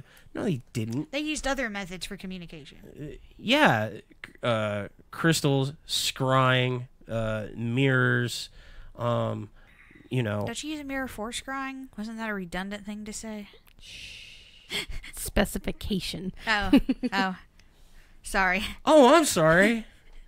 My finger must be haunted. And then they started using the knocking thing. Yeah. The apple. Yeah, the Fox sisters. Yeah. I don't know. Something like that. And then the table tilting and all that good stuff. But there were a gazillion things. Oh God, what is that really good show I tried to get you to watch on Amazon that's about the rise of that culture and a psychologist during it? I don't know. I'll look it up, but it was really interesting. Yeah, I'm interested in things like that. It was a fiction show, but the thing is so the spiritualism era had Ouija boards in it, although after Parker Brothers made the stupid thing, it's supposed to be a game, they never said it was like to contact spirits or anything like that. Like if you look at the original packaging for it, there's like, it's weird. It's kooky. Like, it's fun, innocent fun. And eventually, like, the spiritualists started using it to communicate with spirits or whatever. But even for the longest time, until the 60s, it had no negative anything. The Exorcist. That's it, and that is the exact turning point for it. When William Peter Blatty wrote The Exorcist, it was very loosely based on kind of a true story that he kind of heard somewhere, where they blamed it on a Ouija board. And that's actually and it's so weird that really is one of the first instances ever of a Ouija board, because like it was around for so long, you just think it's like so obvious and like ripe for the picking. But it took them a minute. But it's real weird how it diverged, like, because I guess history is on a shorter span than what it feels like, because everything before us just seems like ancient history, or we have no connection to it, right? Yeah. But the spiritualistic movement wasn't considered like an occult or anti-Christian thing. Like, nobody was campaigning against mediums and things like that during the rise of spiritualism. It was just like another thing, and no one cared. It isn't until like way late in it, like 50s, 60s or whatever, that it really started to like diverge again, where you have this like kind of witch hunt thing going on. And now all of a sudden it's like, oh, you're causing hauntings. We have people are aware of demon possessions now, because exorcisms come more into the fold because it makes popular TV now. And Ouija boards are getting blamed. All of a sudden now Ouija board has stopped being just this kooky game and something that, table knockers use to it's this occult practice that can damn your soul. Like it completely changes out of nowhere. And that really happened like in the 60s, which really in retrospect isn't that long ago. But it's long enough ago that we've kind of forgot. And so when people were like, yeah, Ouija boards started in the 1700s, like, no. around, the Salem witch trials and all that. It's like, no, they weren't around then. Like they weren't doing that. Like you think that, but that's not really a thing. It's not historically accurate. Yeah. And I wonder how much of that is connected to like other haunted objects and things like that. Like, if they think the board can cause that, then other things can cause that. And maybe this is what's causing my problems, and I'm going to blame this. And then suddenly every object in their home is haunted. So, yeah, maybe. I could see where you would draw that line of... I don't know. It's really weird, like, how quick history can quickly go from factual to like implied. Well, it's like all of the places that we go to, they're like, here's the history of the house, and then you look up the actual history and it's completely different. And the history that they're giving is all just stuff that's been passed down. Well, the last place we went to, none of the dates for anything lined up. Yeah. And I had looked up like when it was built, and they're like, oh no, the records are screwed up. But like there was a million excuses why stuff doesn't line up. And I was like, man, I don't know. I really don't know where does this information come from? Well, I talked to so and so who talked to so and so. Yeah, who talked to their second cousin at this. And it's all oral, and it's just really, really hard to follow. And so I wonder if people have their objects the same difference. Yeah, it's passed down from my grandmother who had it from blood, and it turns out that their dad found it in a thrift store, and you never know what the real story is, and you can't know until you figure out what the real story is. Sarah's still looking for that show she was talking about. Oh, sorry. Yeah. So you had the music friend, you had your thing. I can't think of anything I ever owned that I thought was haunted. I remember I was scared of this like electronic toy when I was a kid, but just because it moved on its own, like when you put batteries in it. Yeah, I mean, it was supposed to. Like, it wasn't weird. But for whatever reason, it just terrified me. Like, stop moving. I used to have a Jack-in-the-Box I was afraid was going to explode into cockroaches because I had a nightmare about it once. Okay. It's not exactly a haunted object as much as your brain's a little messed up. Oh, my God. I can't think of a toy I had as a kid that I thought was haunted. Yeah, other than that doll. I mean, my mom had a toaster story that she thought was funny, too. She bought a haunted toaster on purpose from eBay, and we turned it over, and somebody had, like, scritched out a... what's the star called? Pentagram. Yeah, the pentagram had that just scritched out on it, and they were like, if you cook things in this, it'll burn. We're like, okay. I love the meme online where she's talking about the haunted toaster. Oh yeah. And that thing cracks me up, dude. But I would like to investigate. Like, I'm really interested in doing haunted objects. Like, that's one of the few things I was really kind of disappointed about at Needful Things, because they had the pictures that everybody had weird feelings about. Like, everybody that walked in that building said the same things about the pictures. But I think just old pictures of people you don't know Are creepy. are just creepy, because, and especially from that era, because like A lot of those pictures from the certain eras, they took pictures with dead people, so you don't know which ones. I love those pictures. I would collect those. Yeah. Joey says there was a car you hated. A car I hated? Yeah. As a kid. I don't know. I'm reading comments. A car I hated? Was it like a toy car or a car? I don't know. No, that's the thing I was talking about. You put batteries in it. Yeah, it wasn't a car. It was a climber, and it looked like a little tank, and it had treads on it or whatever. And it would just go and go and go and go. And if there was an obstacle in its way, it'd climb over it, and it would keep coming after you. And it made this horrible noise, and it was just like, and I was like, nope, don't like it. Take the batteries I'm out. trying to think. As a kid, I naturally didn't like dolls. Yeah. From the get-go. I never liked them. I don't think I was scared of them, but Dolls are kind of a weird... culturally, dolls are kind of a weird thing if you think about it. So we're inherently kind of afraid of them. Like we give them to our kids. like as a species, but we still keep making them and giving them to our children and being like, we don't know why they're psychologically messed up when they get older. Like, take this doll, take it. Like, what do you think is the thought process behind making something like that in the first place? Like, well, a lot of the articles I looked up really related the fear of dolls to being a modern phenomenon, mostly due to the media we've consumed in the past 50 years. Fake news. It'd be all the doll movies and all the scary doll stories and all that kind of stuff. So nowadays we're terrified. I'll tell you, the most terrifying doll I've ever seen was from Poltergeist. The clown. The clown. I think clowns are a thing of their own, though.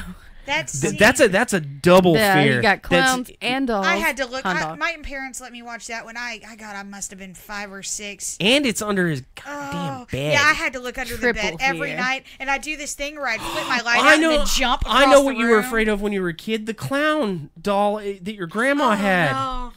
Yeah, tell us about that. My grandma, I don't know if she went to Mexico, but it was produced in Mexico. It was a clown marionette doll. Ugh. And she had this hat rack when I stayed over at her house, like a coat rack thing, and it was at the foot of my bed next to a window. And she hangs the clown marionette, and even at my tender age of 4 or 5, I couldn't break her heart and go, this thing is terrifying, I can't deal with it. Even my dad said now, he was like, I remember that thing. It was horrifying. He's like, I'm glad you were in that room. But when it was cooler temperature, she'd open the window when I was asleep, and the wind would blow, and that thing would move. Marionettes are creepy and clowns are creepy. Why would you put those two things together? Dummies. Like ventriloquist dummies. Oh, God, I hate ventriloquist Something dummies. about their face. It's the eyes. In the way the mouth just... That's where I got the word the Wiggins, is from the episode of Buffy with the creepy what do you call it? Ventriloquist dummy that is alive. And she's like, oh, that dog gives me the Wiggins. I was like, that's a new word I'm going to use. I didn't know where I got it. I guess I got it off of First you. season of Buffy, 4 episodes in. Oh, gosh. Back in 1996. But something that is so inherent, like, it is very off-putting to a large number of people. Like, you even my dad's scared of dolls. You take and basements and the dark. I think he's scared of basements because those don't exist in Texas so often. So when we see It's one, we're like, a basement. It's a trap. It shouldn't be here. Yeah. But yeah, something that is so like inherently like widely kind of not feared. I'm scared of dolls. Here, a daughter of mine who's 4. Yeah, I'm a doll. But we still do it. Like it's like here you go. I remember getting Caitlin her first baby doll and her playing with that, and I was like, well, I'm not going in her room anymore. Yeah, because they talk to it. They treat it like it's actually human. And I think that's creepier than the doll itself. And Andrew does that with his stuffed animals. Like, he sits them all up in his room, like, staring towards the door, so when you walk in, they're all looking at you. And he talks to them like they're people, and he wants me to talk to them like they're people. I've stood at his door while he's in there on his own. And he's just blah blah blah blah blah blah just blah blah carries on blah blah, and I'm like, He used to make me talk to Wolfie. Yeah. Wolfie was the first iteration of the creepy stuff. But his stuffed animal collection has grown to upwards of 120 stuffed animals, thanks to my mom. Lovely. Yeah, his entire bed It's is just stuffed animals. Yeah, he's got a total chick room. I love your son. Stop. Awesome. Boys are allowed to like stuffed animals. I didn't say he wasn't. I think it's awesome. But like, he does have an infestation. There's so many of them. But he does. He treats them like they're people. Like he covers them up at night. And if he has to leave them alone, he'll bring down his favorite ones so I can babysit them. Like keep him company. I don't like this. I don't like this. I don't like any of this. Are the dolls talking back, Andrew? Not yet. I need to see a doctor. Maybe if he keeps spending so much time around dolls, they'll start talking to him. Chicky did get pretty freaky for a while. Because that's when Allie was living with us. And we come home, and like Steven had been watching Caitlin, and there'd be marker on the wall. And she would just deadpan, I didn't do it. Chicky did. And she'd look over at just nothing. Like, and then Chicky started telling her to do bad things. Chicky told me not to clean my room. Chicky told me to smash that picture. Because Caitlin's a sociopath. Chicky told me to drown the neighbor kid. Like, no more Chicky. Chicky's got to go. Chicky told me to stab you at night. You know, the genius kid at that age that figures out that works is just like, oh, I'll just say so-and-so said it, and then just look. You know, and they're totally just lying. Like, it's not that they're a kid and they have an imagination. They're just awesome. And they know, it's like, well, you know, I'll kill you in your sleep. But she had the deadpan thing down so well. It wasn't me. It was Chicky. Like, holy shit. It's a ghost. There's a ghost. When did that start happening? Gosh, she was, Allie, I don't know. Was that before or after the stuff at the apartment? It was before. It was way before. She was 2 or 3 when Chicky became okay. a thing. It was after the man in her room, the headless with man. The fire on the walls. I don't know. Blood and fire. When I immediately, even though I'm not big on ghosts, I was like, well, you don't have to sleep in that room anymore. I'm not taking chances. I'm not taking chances. My kid says there's a ghost in the room. They can sleep in my room. I don't know, Allie, do you remember how old she was when Chicky became a thing? But yeah, Chicky was scary. She just says, fuck Chicky. I feel like I had an imaginary friend at one point in time, but I don't think I actually thought it was real. But I didn't have any imaginary my imaginary friends were popular TV characters, the Ninja Turtles. So they never told me to do anything bad. They told me to do the good things, like clean up my room and eat pizza. I didn't have any imaginary friends. My favorite story is Steven's younger brother Jonathan murdered his imaginary friend. Like, I don't know what had happened, but Jonathan had come back from the river, and they were like, oh, where's your friend? He's like, he's gone. I drowned. He's not coming back anymore. Like, Jesus! Jesus! He drowned his imaginary friend. It's so dark when your imaginary friend has a backstory. That's when you worry about, like, if it's just an imaginary friend. Oh, she was 4, Allie thinks, when Chicky became a thing. Oh, who's so and so? Oh, it's just my friend. Blah, blah, blah. You know, but there's not much with it. He was a soldier back in 14. Yeah, but then when all of a sudden your imaginary friend's her like, eyes bleed. Yeah, she just stands in the corner screaming all day.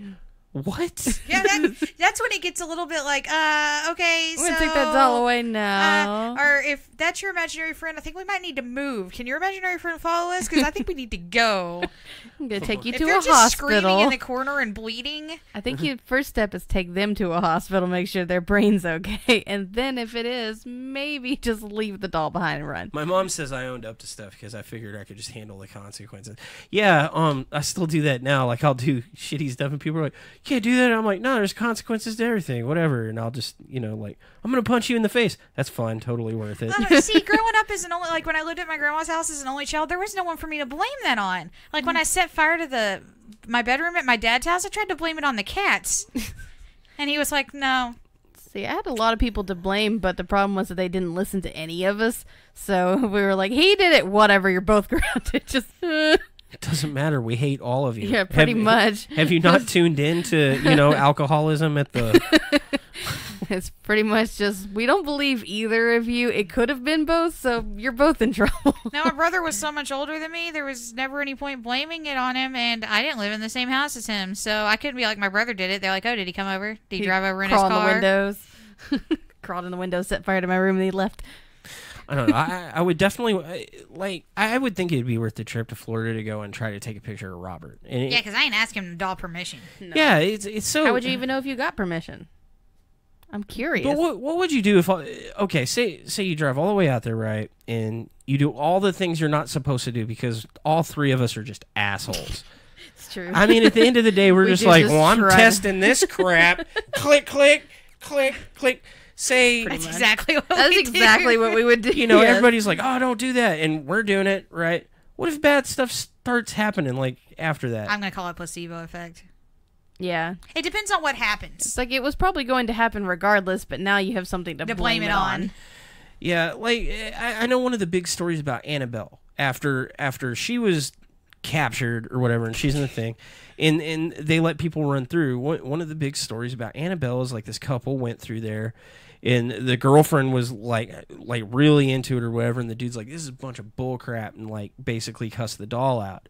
And on the way back had some kind of freaking car wreck, and he died. Mm-hmm. And that's, anytime you look up the stories about Annabelle, that's included in the... Sounds like he just had a car wreck. It sounds like they got into a fight on the way back home. He Her was going, you called distracted it crap, driving. and Hey, I could you didn't stop know." being a dickhead in Yeah. public? Why would you Don't do- talk and- to me that way, Rihanna. I really and then, enjoy this, and you're making fun of it, and why would you do that? Yeah, it sounds like Yeah. they got into a fight on the way home because he said it was crap, and then... You know, I think there's so much stuff with, like, cause and effect. So, like, especially with this doll, you know...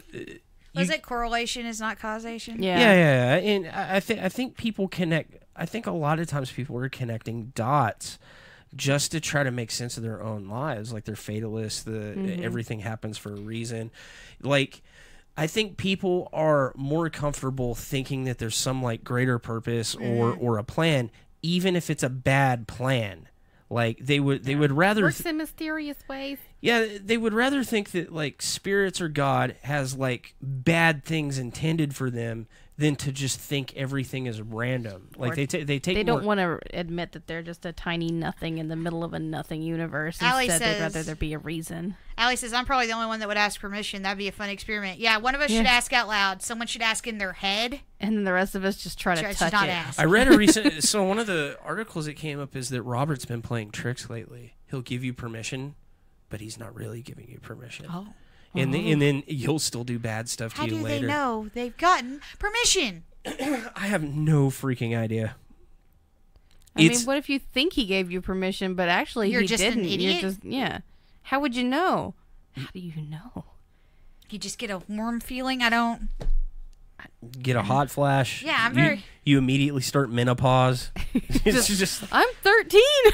I thought it was cool. I got flop sweat, like when I asked. I suddenly had a heart attack, and I thought that was him I think saying that's yes. a no. I think a heart Oh, attack is yeah, a no. I guess I would be a no. He said no, I'm dying. I guess. I don't know, but I would love to go there. I would definitely go to the museum. I would check it out. I would take all the pictures, but I don't know. Like if a bunch of... So I know what would happen to me, right? Because I'm so easily like triggered with my mental... I would go take pictures. I would probably get depressed immediately afterwards and forever wonder, was it that stupid doll? Because I did that with Kyle too. Do I think Kyle really makes me depressed? No. I think it's probably because we're going on Saturday night and the next day is the day before work weekday. You know what I think it actually is? I think it's because I get ramped up and I use a lot of energy, and I get a good spiral down. I think anytime I get any kind of like adrenaline rush or anything like that, I have that. What do you call it? Subdrop? Yeah, that is what I called it, but let's not talk about that. What's subdrop, Sarah? Don't worry about it. Let's talk about subdrop. No, let's on talk about Love your. Line. Let's talk about your. Welcome to NT Paranormal Love Line. Let's talk about your anxiety Tonight problems. we're talking about subdrop with Sarah Hadfield, who is our expert in BDSM. You made Debbie kill herself. Even Debbie doesn't want to listen to your bullshit, Brad. Debbie does death. Yes, all Brad. She broke her neck. Oh my God, I remember. You killed Debbie. Her head's completely backwards. Pat her in the back. Nurse her back to health. You have to fix her. Turn her head back. She needs a chiropractor. I fixed it. Hello, preacher. And now if crappy stuff starts happening in your house, it's because we killed Debbie. Your mother sucks cocks in hell. Debbie's gonna haunt you now. Dude, I just get random texts in the middle of the night. What's Debbie doing? Like, are you? She's it's chilling. 2 a.m, dude. It's a Cuddling doll. with her.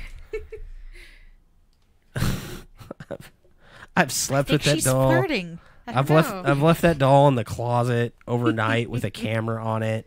I've electrocuted that doll. I've slept with it on the nightstand. I just don't want to cuddle with a creepy old doll. It's probably full of spiders. It could be full of spiders. I mean, It's have probably we full really of spiders. have we tried operating on her? Open her Oh, we up. should cut her open. One day I'm gonna got fill a that Dremel doll tool. full of spiders and like leave it on the bed. So when you go to move it, like all these spiders come out of it. Why would you do that? To get back at her for not talking about Subdrop on NT Paranormal Love Line. Jesus. What is Subdrop? What is it? Anyway, anytime you do something, You're stigmatizing things. this is a different podcast. We talked about social stigmas on our other This podcast. is a different last night. podcast. Oh. But anytime you get a rush of hormones like oxytocin or endorphins, you do get a drop. Oh yeah, that's right. Debbie did scratch me. What? Remember? Oh God, you're just an. I had the You scratch. scratched yourself in your sleep. No, I didn't. I can't reach that part of my back. It's the You have a cat. cat wasn't on my back How do you know you were asleep? because the cat wasn't on my back. How do you know you were asleep? Also, I can't reach places unless I push up, and if you were laying, look, laying on your arm, corroborated. And if you were laying on your then arm, it pushed it back a little Oh, further, my and God. then Oh, to mock the Trinity, 3 scratches. yes, Oh, it wasn't 3 of them. I think it was 4. I don't remember. Probably because it was a cat. It wasn't a cat. They weren't cat scratches. It was Okay. me. I climbed into your window. It was probably all Snatched those people bed up. bugs. What's the worst thing you've ever found on a ghost hunt? Bed bugs. Bed bugs. That is my new Yeah. answer. What is the scariest thing you found? That was the most horrifying thing. It was.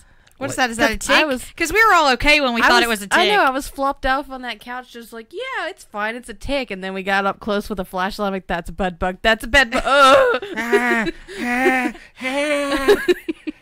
The creepiest thing in that house was the Santa in The that back Santa. room. Hey, and that goes into the It's the eyes. yeah. That Santa doll freaked me out. I was Every like, no. time we walked in there too, and the lady's like, "Oh, that doesn't even go in here. I don't know why they put it in here. To scare me. Because it's horrible. That's why." It's a Santa. There were dolls in the upstairs too, weren't there? Yeah, there was some up in that. Well, yeah, room. because there's supposed to be a little kid that hangs out up there and a cat. A ghost Allie cat. says Clem sleeps on everyone. True that. True that. So She's I a think good, they also sweet have kitty. a possum problem in that. Because when me and Brad were in the Santa room looking up the hall, They just yeah, I'm pretty sure that was some sort of critter. That's not what I saw. It's not what I saw either, but I'm pretty sure it was a critter. I'm pretty sure there was nothing there at all. I'm pretty sure it was just the dark. Are you sure? I thought there might have been a critter. I had a camera. I was looking with a camera. There was nothing actually there. It was just we were staring into the abyss, and the abyss was staring back. that part of the house was really, really unnerving to me. And I think it had to do with like the lack of power. And isn't there some association with running water and like infrasound? And wasn't there Yeah. a well? there was a well right there. Yeah, that is one of my theories. I haven't proven any of those theories yet because I haven't even gone through all the evidence for that house. Get on it. Dude, there's so much stuff that I had planned on doing there that we didn't do because I lost my mind because I was so like just uncomfortable there. Like just walking into that house, I just felt drained, like just immediately hot It and was just really cranky Mm-hmm. and I feel like a lot of groups go into that house and they go, "Oh, I felt spiritually drained." No, dude, that house Physically drained. that house is just humid and gross. I don't know. in The worst thing that summer. happened to me was I went and charged my phone in that kitchen. And I wasn't looking where I set it down and plugged it in. My dad comes in the living room and he's like, "Oh my God, you've got to come see this." So I was like, "Oh my God, Dad found a ghost." And he takes me in there and I've just stuck my hand through 8 spider webs to charge that phone. And I was so like distracted, I didn't even notice. and I freaked out. Yeah, we tried the thermal cam. We didn't get any critters. And I had an IR camera, and there was nothing in there. It's I don't know. We weren't live streaming at the time. It seemed like a likely place for critters, though. Yeah. Oh yeah, but it just I didn't see any evidence of that in particular. There weren't even like rat droppings or anything Unlike like the big that. giant rat at the warehouse that I saw, I was like, "Is that a really big cat? Oh my god, that's a rat! Awesome!" Yeah, I like the little mouse that ducks in and out of the little hole. They'll put crackers up there and stuff. The I'm like, I don't. sized raccoon. I don't think you're helping your critter problem, dude. They're like, who cares? I don't know. I don't know. You guys got any final thoughts about haunted dolls? Objects. Dolls are Haunted. creepy, but they're not haunted. Yeah. I don't, Objects can be creepy, but I don't believe them to be haunted ever.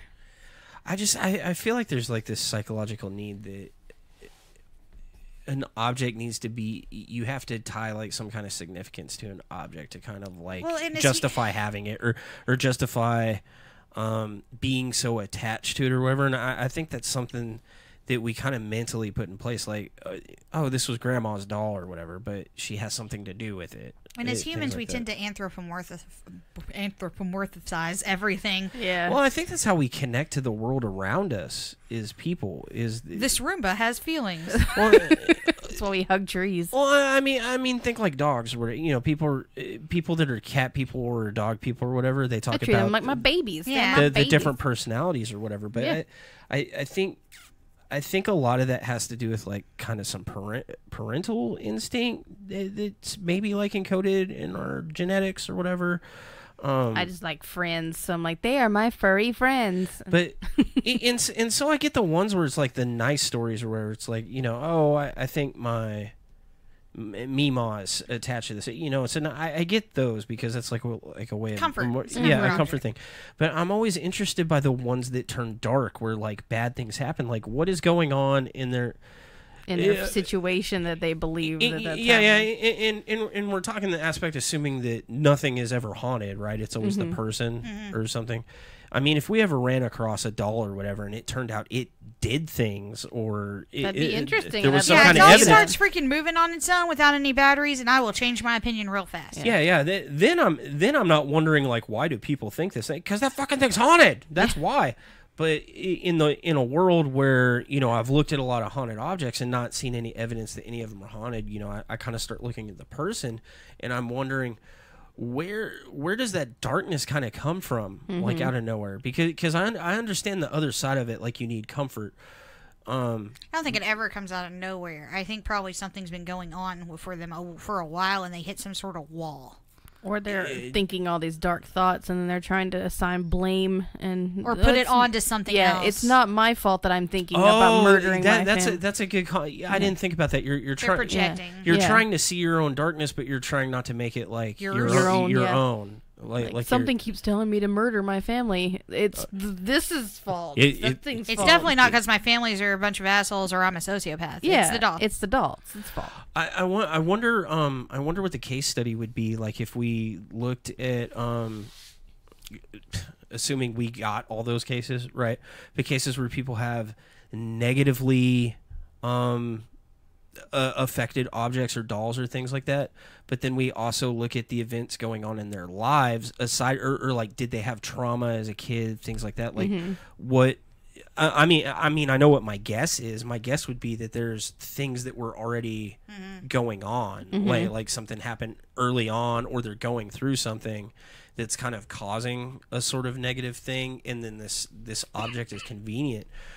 But, like we were talking but about I wonder if that would actually correlate in that study. like the for real doll. What are they? The dolls that look super real, the newborn ones. The what ones? The super lifelike baby dolls that chicks get obsessed with. You had looked up something. The American dolls? No, these are like. Anyway, you mean like the ones, the little kid dolls you buy when you're a pedophile? No, these are like baby. They're baby dolls that look super real, like Baby Alive, maybe. Oh my god, that but sounds horrible. A lot of the women that get them have suffered a loss, a miscarriage or a stillbirth, and then they start attributing lifelike things to this doll. They get obsessed with it. Yeah. So I wonder if there's some kind of a depending on what object they decide is what's causing the problem. I want to know if there's any kind of correlation between what's happening in their lives and what they've assigned it to. Like, is it always dolls? Is it always something they're afraid of? Is it something they didn't like? I'm curious. Oh, they're just lifelike. Oh, reborn. They're reborn dolls. That sounds horrifying. Yeah. Reborn? It's like every time we make a doll, we tie a soul to it. But anyway, oh my god, we can make a lot of money doing that. Like if we just started a company making baby dolls, but we claimed that like for every doll we made, we like resurrected some soul. That's how you got Chucky. Yeah. That's how Chucky happened. Chucky happened because somebody was doing a B&E and was going to get caught by the cops, and he happened to also do voodoo. And he put himself in a doll. He's like, oh, I'm going to get caught. I'm going into a doll. That sounds real logical there, Chucky. Or whatever his effing name was. Andrew asked if he could watch some Chucky movie the other day, but it was like one of the newer ones, and those got so gross. I like Bride of Chucky. It was the one after that, Cult of Chucky or something. I was like, no, you cannot watch that. Not because it's scary, but because it's not good enough. It's borderline porn, first off. Second off, no. And watch a better quality horror movie. Yeah, Ali said it's easier to face your darkness if it's something or someone else. And Kat gave us a link, but I don't know what to. Don't click it. Don't do it. It could be anything. Oh, okay. It's well, that's an ad. Skip the ad. Skip the ad, Brad. I'll send a baby home, and it's people making the. Oh, okay. Gross. They super creep me out because they really do look like super alive. They look like baked potatoes because that's what all babies look like. No, they look like cute newborns. Actually, some of them are pretty ugly and closer to reality. Baked potatoes. Hey, my daughter was super cute when she was born. It took 2 weeks for her to start looking like a Skeksis. All look like baked potatoes. Now, Caitlin was super cute. 2 weeks later, Skeksis. Haunted baked potato. I don't know what happened. I threw away all those pictures because she just... I was like, she's so cute when she was born. And then Andrew looked like a baked potato with a giant nose. Oh my god. His face was so fat. After he gained the weight, before that, it was just thin face, giant freaking nose. The nurse was like, he's so cute. I was like, he's really not. And she just gave me a nasty look. But no, the reborn dolls, I would assume a lot of that is to help with grief, stress, trauma. Or they've got a wild imagination. I don't know. I do want to see more haunted objects though. Yeah. Like I'm always curious about, because it's you know what's cool about studying? It's something tangible. Like I'm always interested because one of the things is always, the doll moves on its own. Damn, I want to see that. Yeah, because we can test for that. Yeah, or you know, even if it's the doll gives off creepy vibes. Okay, I'll go sit in the room with it and see if other than just myself like creeps me out or whatever. But I also wonder if we're not immune to that because of the way we talk in our own heads. True. But if it's supernaturally happening, like it's doing that, the placebo effect works the opposite way too. No, but I'm saying if it was supernaturally causing feelings or something like that, then there's no way we could be immune to it. Unless you're psychically blocking it. Finger guns. I'm psychically blocking it. I'm psychically giving you something right now. I find that insulting, sir. What am I thinking? Oh my god, you're such an asshole. What am I thinking? Julie says you were a pretty baby, but I've seen baby pictures of you, and you were. I was the ugliest fucking baby. I was bald, and I was not cute. Yeah, I was bald till I was about 5. Yeah, I was not a cute baby. I don't know. Can you think of any experiments that would be good for haunted objects past what we're doing now? Like anything you guys like for brain scans of the person claiming that they're haunted. Yeah, psychological testing of the people who think they're haunted. Yeah, that would be good. Not of the people who are handing it off to us, but the people with the story. Yeah. Right. Like says most of my labor was Andrew's nose. Because a lot of the tests we do. Okay, so like this is how we test haunted. Because I bet there's other groups or whatever that want to know like, what do you do to test it to decide that it's not haunted? Okay. Well, first off, put it on camera. Yeah. For a long amount of time, making sure it's 100% stable. Because I've seen a lot of videos where the doll will suddenly like shift or whatever. And they're like, look, the doll moved, and it's like, Dude, you had it like cocked up on a thing. It's always in some weird precarious position or something like that. The second thing we did with her is just kind of hang out with her. Yeah, like we actually gave it, and that's put her next to the bed. That's not super scientific, but we did do it. Like, does this thing make us feel creepy or whatever? And no, not really. It just kind of smelled bad. Yeah, it smells weird, and I don't like dolls, but it doesn't scare me. Kind of dirty. You know. But I never got any bad feelings, anything like What's that. What's the test you do with the? Okay, so I use an oscilloscope. I like how you knew what I was talking about with the. I was like, wavelength. I hook it up to an oscilloscope, and what I do is. What's an oscilloscope? It's just a. You're such trash right now. No, it shows the amount of electrical current that travels through an object. It'll show you resistance and sine waves or whatever. And it's usually used for a different application, but the way I have it set up is I show electrical resistance. And so you basically hook one hand of the doll up to the negative, one hand of the doll up to the positive, and the ground up, and it'll show how much electricity is going through it. And since like this is a wooden doll, it's not conductive, so the sine wave shows flat. Like no current is going from, one clip to the other. If there was any kind of energy in the doll, it would show blips in it because it would basically make the meter think that there was electrical current running through it, and then it would be able to measure that. So if it had some kind of energy, EMF, anything like that, suddenly became conductive or anything changed with it, it should affect that meter in some way, shape, or form.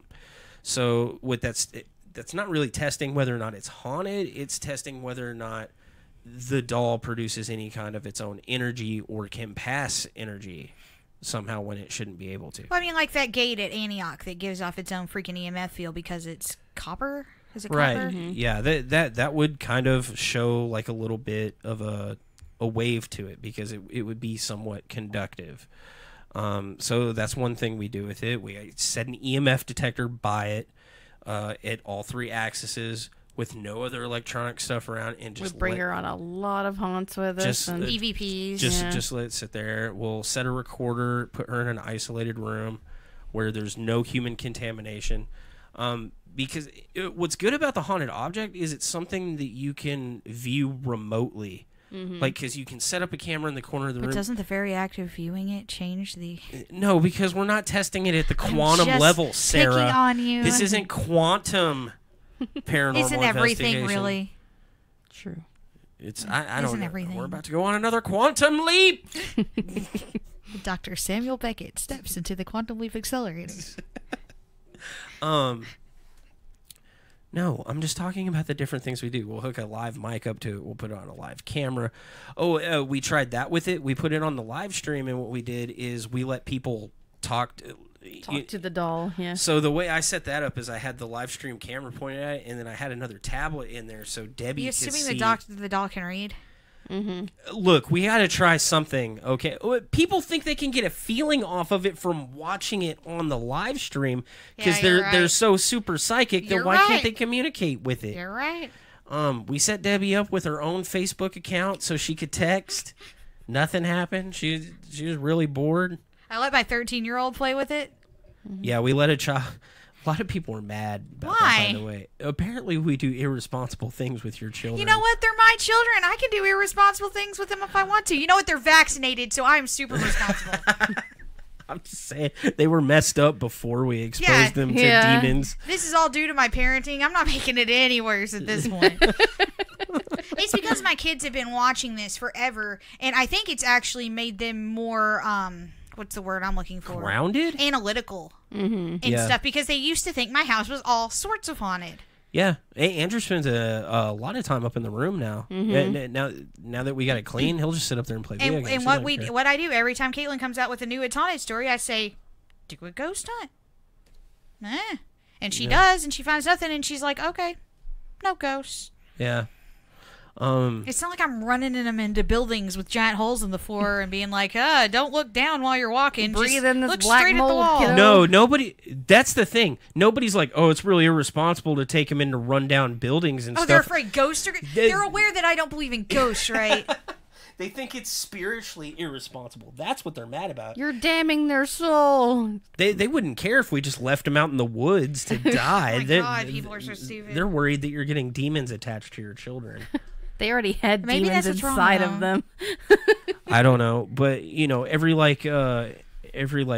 gross ghost crawl we do, or what do we call it? The ghost tour and stuff like that. There's always kids on them and stuff. People bringing children. And I legitimately don't take the kids to any place I'm worried about. I don't take them to Kyle, not because I think Kyle's haunted. Because there's meth heads and cougars and out giant there. mountain lions. Yeah. And I'm weird about taking them to the, like you're talking about doing something at the warehouse. I'd really want the floor marked very carefully. Yeah. Because my kids don't pay a damn bit of attention to where they're walking. Oh my God, the insurance I had to get out for the event that we're hosting there. It's expensive.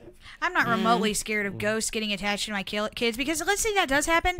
There's a lot of people we know that can take care of that problem. Supposedly. But I'm way more worried about the practical dangers of the stuff we do. You aren't raising them in the cube. Yeah, I know. I'm a bad parent. It's okay. But yeah, we let Caitlin play with the doll, and you think a kid would be more susceptible to stuff like that, but she just thought she was just like, hey, cool doll. It's weird how much she likes it. She does like the doll. Because she's She's always been into dolls, though. But she's always been into dolls. Okay. I just find it weird that a 13-year-old kid likes that doll so much. She's always been into dolls. I don't know. Anyway, so we've tried just hanging out with the doll. We've put the camera on the doll for an. We've recorded in every way we can possibly record it. The thing audio, is, video. I did get one weird EVP around it, which I'm pretty sure is I can't prove it's not contamination, but it's the same controls we do for most stuff that we do, and I did get one weird EVP, and there are a couple of videos where the EMF detector is just steadily like going up. But aren't you doing this in your house? Yeah. A lot of electricity runs through this house, man. But I shut off the electricity to that area. Like, it's insulated. I'm just saying, for a good test, I think we need to take it somewhere beside your house. Like in the middle of nowhere. And just leave like, it. Yeah, because there's totally a lot of places that don't have any electrical interference. Everywhere we go, you run into the same problem. You need to go to the forest in Oregon where the Bigfoot is. Didn't we take it out to Kyle? We've taken that doll pretty much. No, I have not taken that doll to Kyle. We need to take it to Kyle. I'm afraid if we take that doll to Kyle, it might actually end up haunted. Like, that's how the doll got haunted. It got a skinwalker in it. Yeah. Skinwalkers cannot haunt dolls. That's the thing they can't. But they look like people. They can't look like a doll. Sure they could. They're human enough. I couldn't look like a doll that size. What about a mannequin? Could it look like that? If it was a really big mannequin. What about a womankin? Womankin. Oh my God. What? I want to be gender neutral. The girl child is already possessed. You can't make it worse. Does she taunt the doll? Yeah, she did taunt the doll a little. This is Caitlin. That's the other thing I did with the doll. Oh, we taunted the doll. I taunted the doll. I've electrocuted the doll. I don't agree with taunting as a practice, especially if we're in like a cemetery, just because I find it disrespectful. Yeah. But I'm kind of getting away from that idea because I don't think the dead people care. Yeah, they're not there to care. I kind of, I still don't do it as a practice. I've kind of changed my thoughts on it too because I kind of miss the days when I just go out and run my mouth a little bit because it was always kind of funny. I love those old videos of you. Yeah, come fight me. What, you want to show yourself? I like when we went to Alton Bridge. Suck my balls, goat man. Because I've had enough. It's like the fifth investigation. God, I hate that place. There's nothing there, and everybody that's there is like, oh, the goat man's gonna come. Bring it, goat man. I'm from Cleveland. We have our own goat man. I'm not scared of your goat man. I'll bring the Cleveland goat man to fight your goat man. I bet it'd win. Let's have a goat man kaiju. Oh my God, I want to see a goat off. Goat off. I want to see like Goatman Thunderdome. Like every state brings their Goatman. According to stories, the Cleveland Goatman is much more terrifying, and the one in Fort Worth throws tires. So I think it probably win. Oh God, I forgot. There's a Lake Worth Goatman. Yeah. That's right.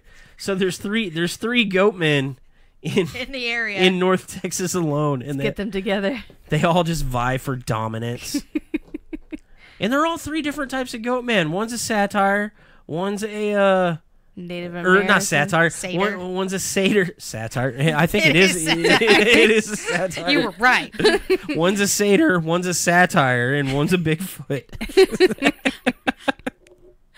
The one in Cleburne's the traditional goat man with like goat legs. Is there a traditional like, well, the one like in, homegrown the one at flavored Alton goat Bridge man? is just supposed to be a dude that herded goats. I like that story the best, and it's also It's the only least legitimate goat man. It's the only legitimate goat man, and it's the place where nothing ever happens. I wish that place wasn't so disappointing because it has such a cool history. And then I'd say the Lake Worth goat man is my second favorite, just because something happened. Like a lot of people saw something happen there, and it was probably a prank, but at least you know something actually happened. Yeah. And then I love all the stories about the old foamy goat man, because like I know one of them is legitimate where somebody stopped and honked, and then all of a sudden like people started coming out because there were people out there that one time and just started fucking with them. That is a thing that happens pretty frequently is people go down there and honk and people mess with them, especially on Halloween because it's like a town tradition.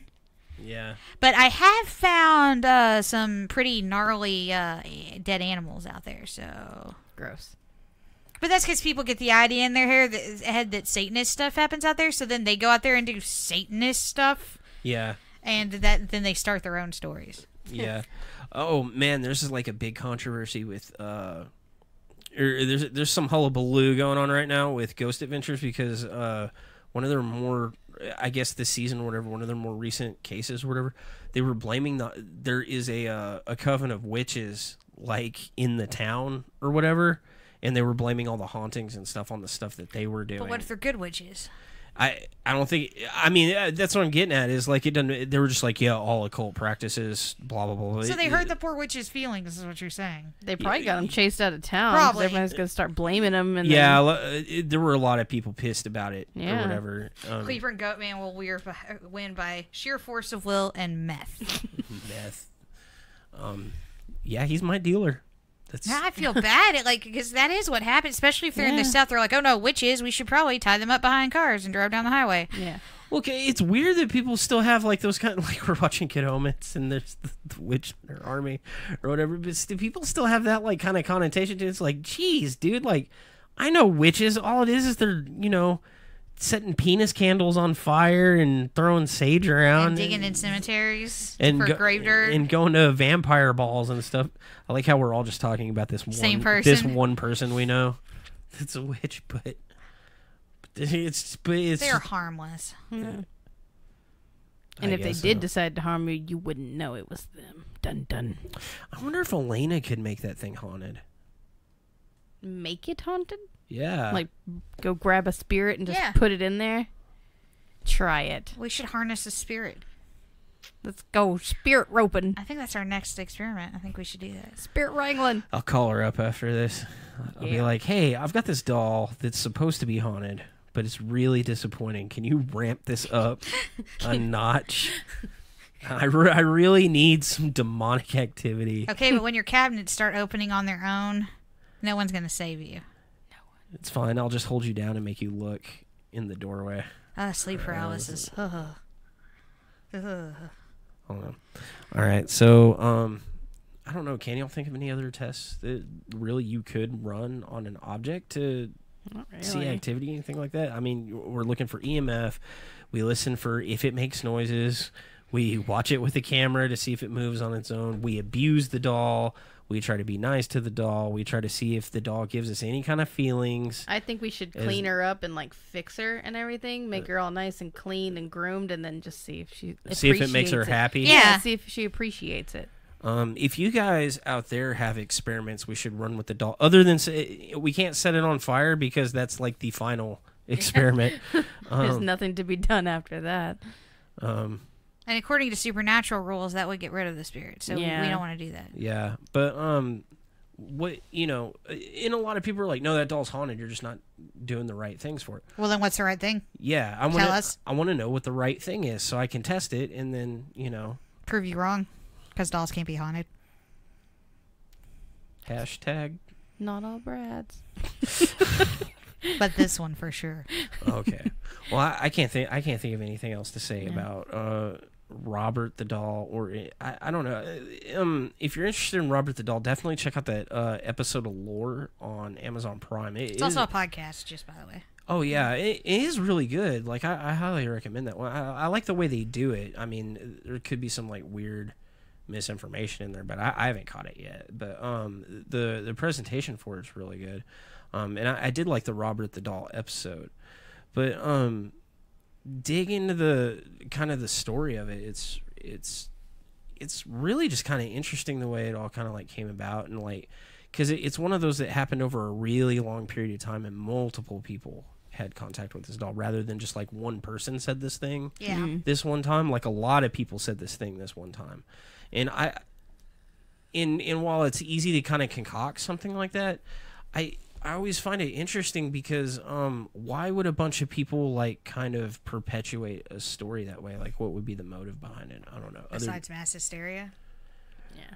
Well, but they're not like together. A lot of these people aren't like meeting or whatever. But it's just I'm always just kind of interested in stuff like that. But I don't know if anybody's ever like actually taken pictures of Robert the doll or anything like that. Like share them. We want to hear about that. I want to know if you get in trouble for looking without permission too. I don't know. I just typed in Robert the doll and Google was like, "Here's your life," and so like if bad things start happening tonight, or Debbie starts giving me side eye, I guess. Well, no, Catherine. What? I don't know why it's always cabinets anyways. Who raised them? They better be paying rent if they're slamming cabinets in my house.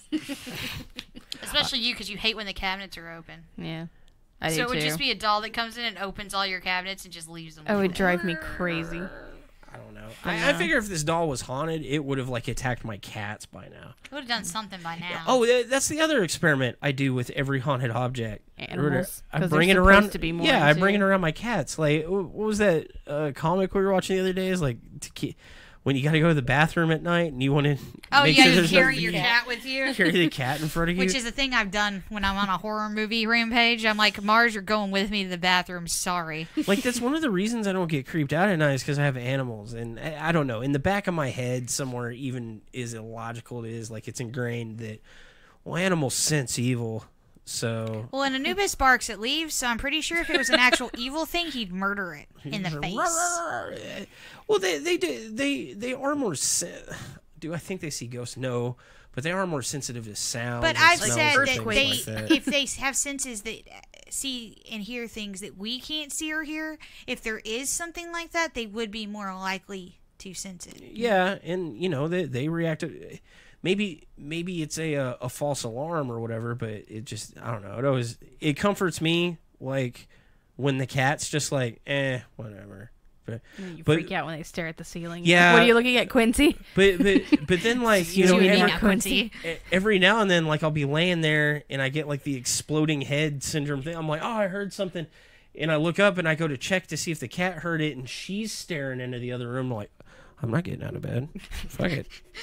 No, I'm not doing it. Nope. And I don't know why I think just sitting there is going to save me too. like there could legitimately be someone in my house, but I just play possum. I'm Move your cover so I can kill you. Maybe they won't know I'm in here in that place where people sleep. I don't know. I put my head under the covers like that's going to save me from the gun-wielding maniac. It's a magic blanket. I don't know. And I do that thing now that the bed's higher up off the floor. Like I have to step away from it because I don't want the clown from Poltergeist to grab my ankle. God, that gave me a complex. Yeah, that may be where it originated. I wonder what the first like haunted doll movie ever was or whatever. Ooh, we should research that. Let's do it. It could be Doll Graveyard. No, I think Dolls was before that. I remember Dolls, but I think Poltergeist was before Dolls came out. Because that was like the 80s. But I wonder 70s, 60s, 50s, whatever. In maybe popular literature too. I don't know. I don't know what the first like haunted doll sort of story was or whatever. I'd be interested to see like where a lot of that like originates from. And like, I read a Joe Hill book where it was a haunted like doll, but it's called Heart Shaped Box. Read it, you bitches. I haven't read that one because I thought it was like a murder mystery. Oh, no, it's good. 2005 was Doll Graveyard. Oh. That movie is excellent, by the way. No, you showed us a clip of it. It's awful. 1978 was a movie called Magic, which is apparently about dolls. That's the oldest one I see just Googling. Oh, 1975 Trilogy of Terror. I love that movie. She gets the Zuni fetish doll. I haven't seen it. Oh, dude, it's the little African thing. He's like, oh, it has. Isn't that like the? He's like this. He's like this big, and he's got like a little spear, and she's like, ah, and he's like, it's so cool. It's so awesome. He's got like little razor sharp teeth. Julie said Twilight Zone shows had some. Oh yeah, Twilight Zone did have a couple episodes. I'm talking Tina, and I'm going to kill you. Talking Tina is the shit. I don't know. Closing thoughts, ideas, anything? Not you wanna really. bring up? I think I've covered everything on my mind. Yeah, pretty much. Man, sorry for the super anticlimactic ending. We got off track there for a minute. I'm trying to find the oldest. Show us your haunted items. Yeah. Show us pictures of them. Tell us haunted Tell item us about stories. your items. And any test we should do on Debbie. Yeah. Let's see. No. I got nothing. All right, guys. Thanks for tuning in. See you next time. Bye.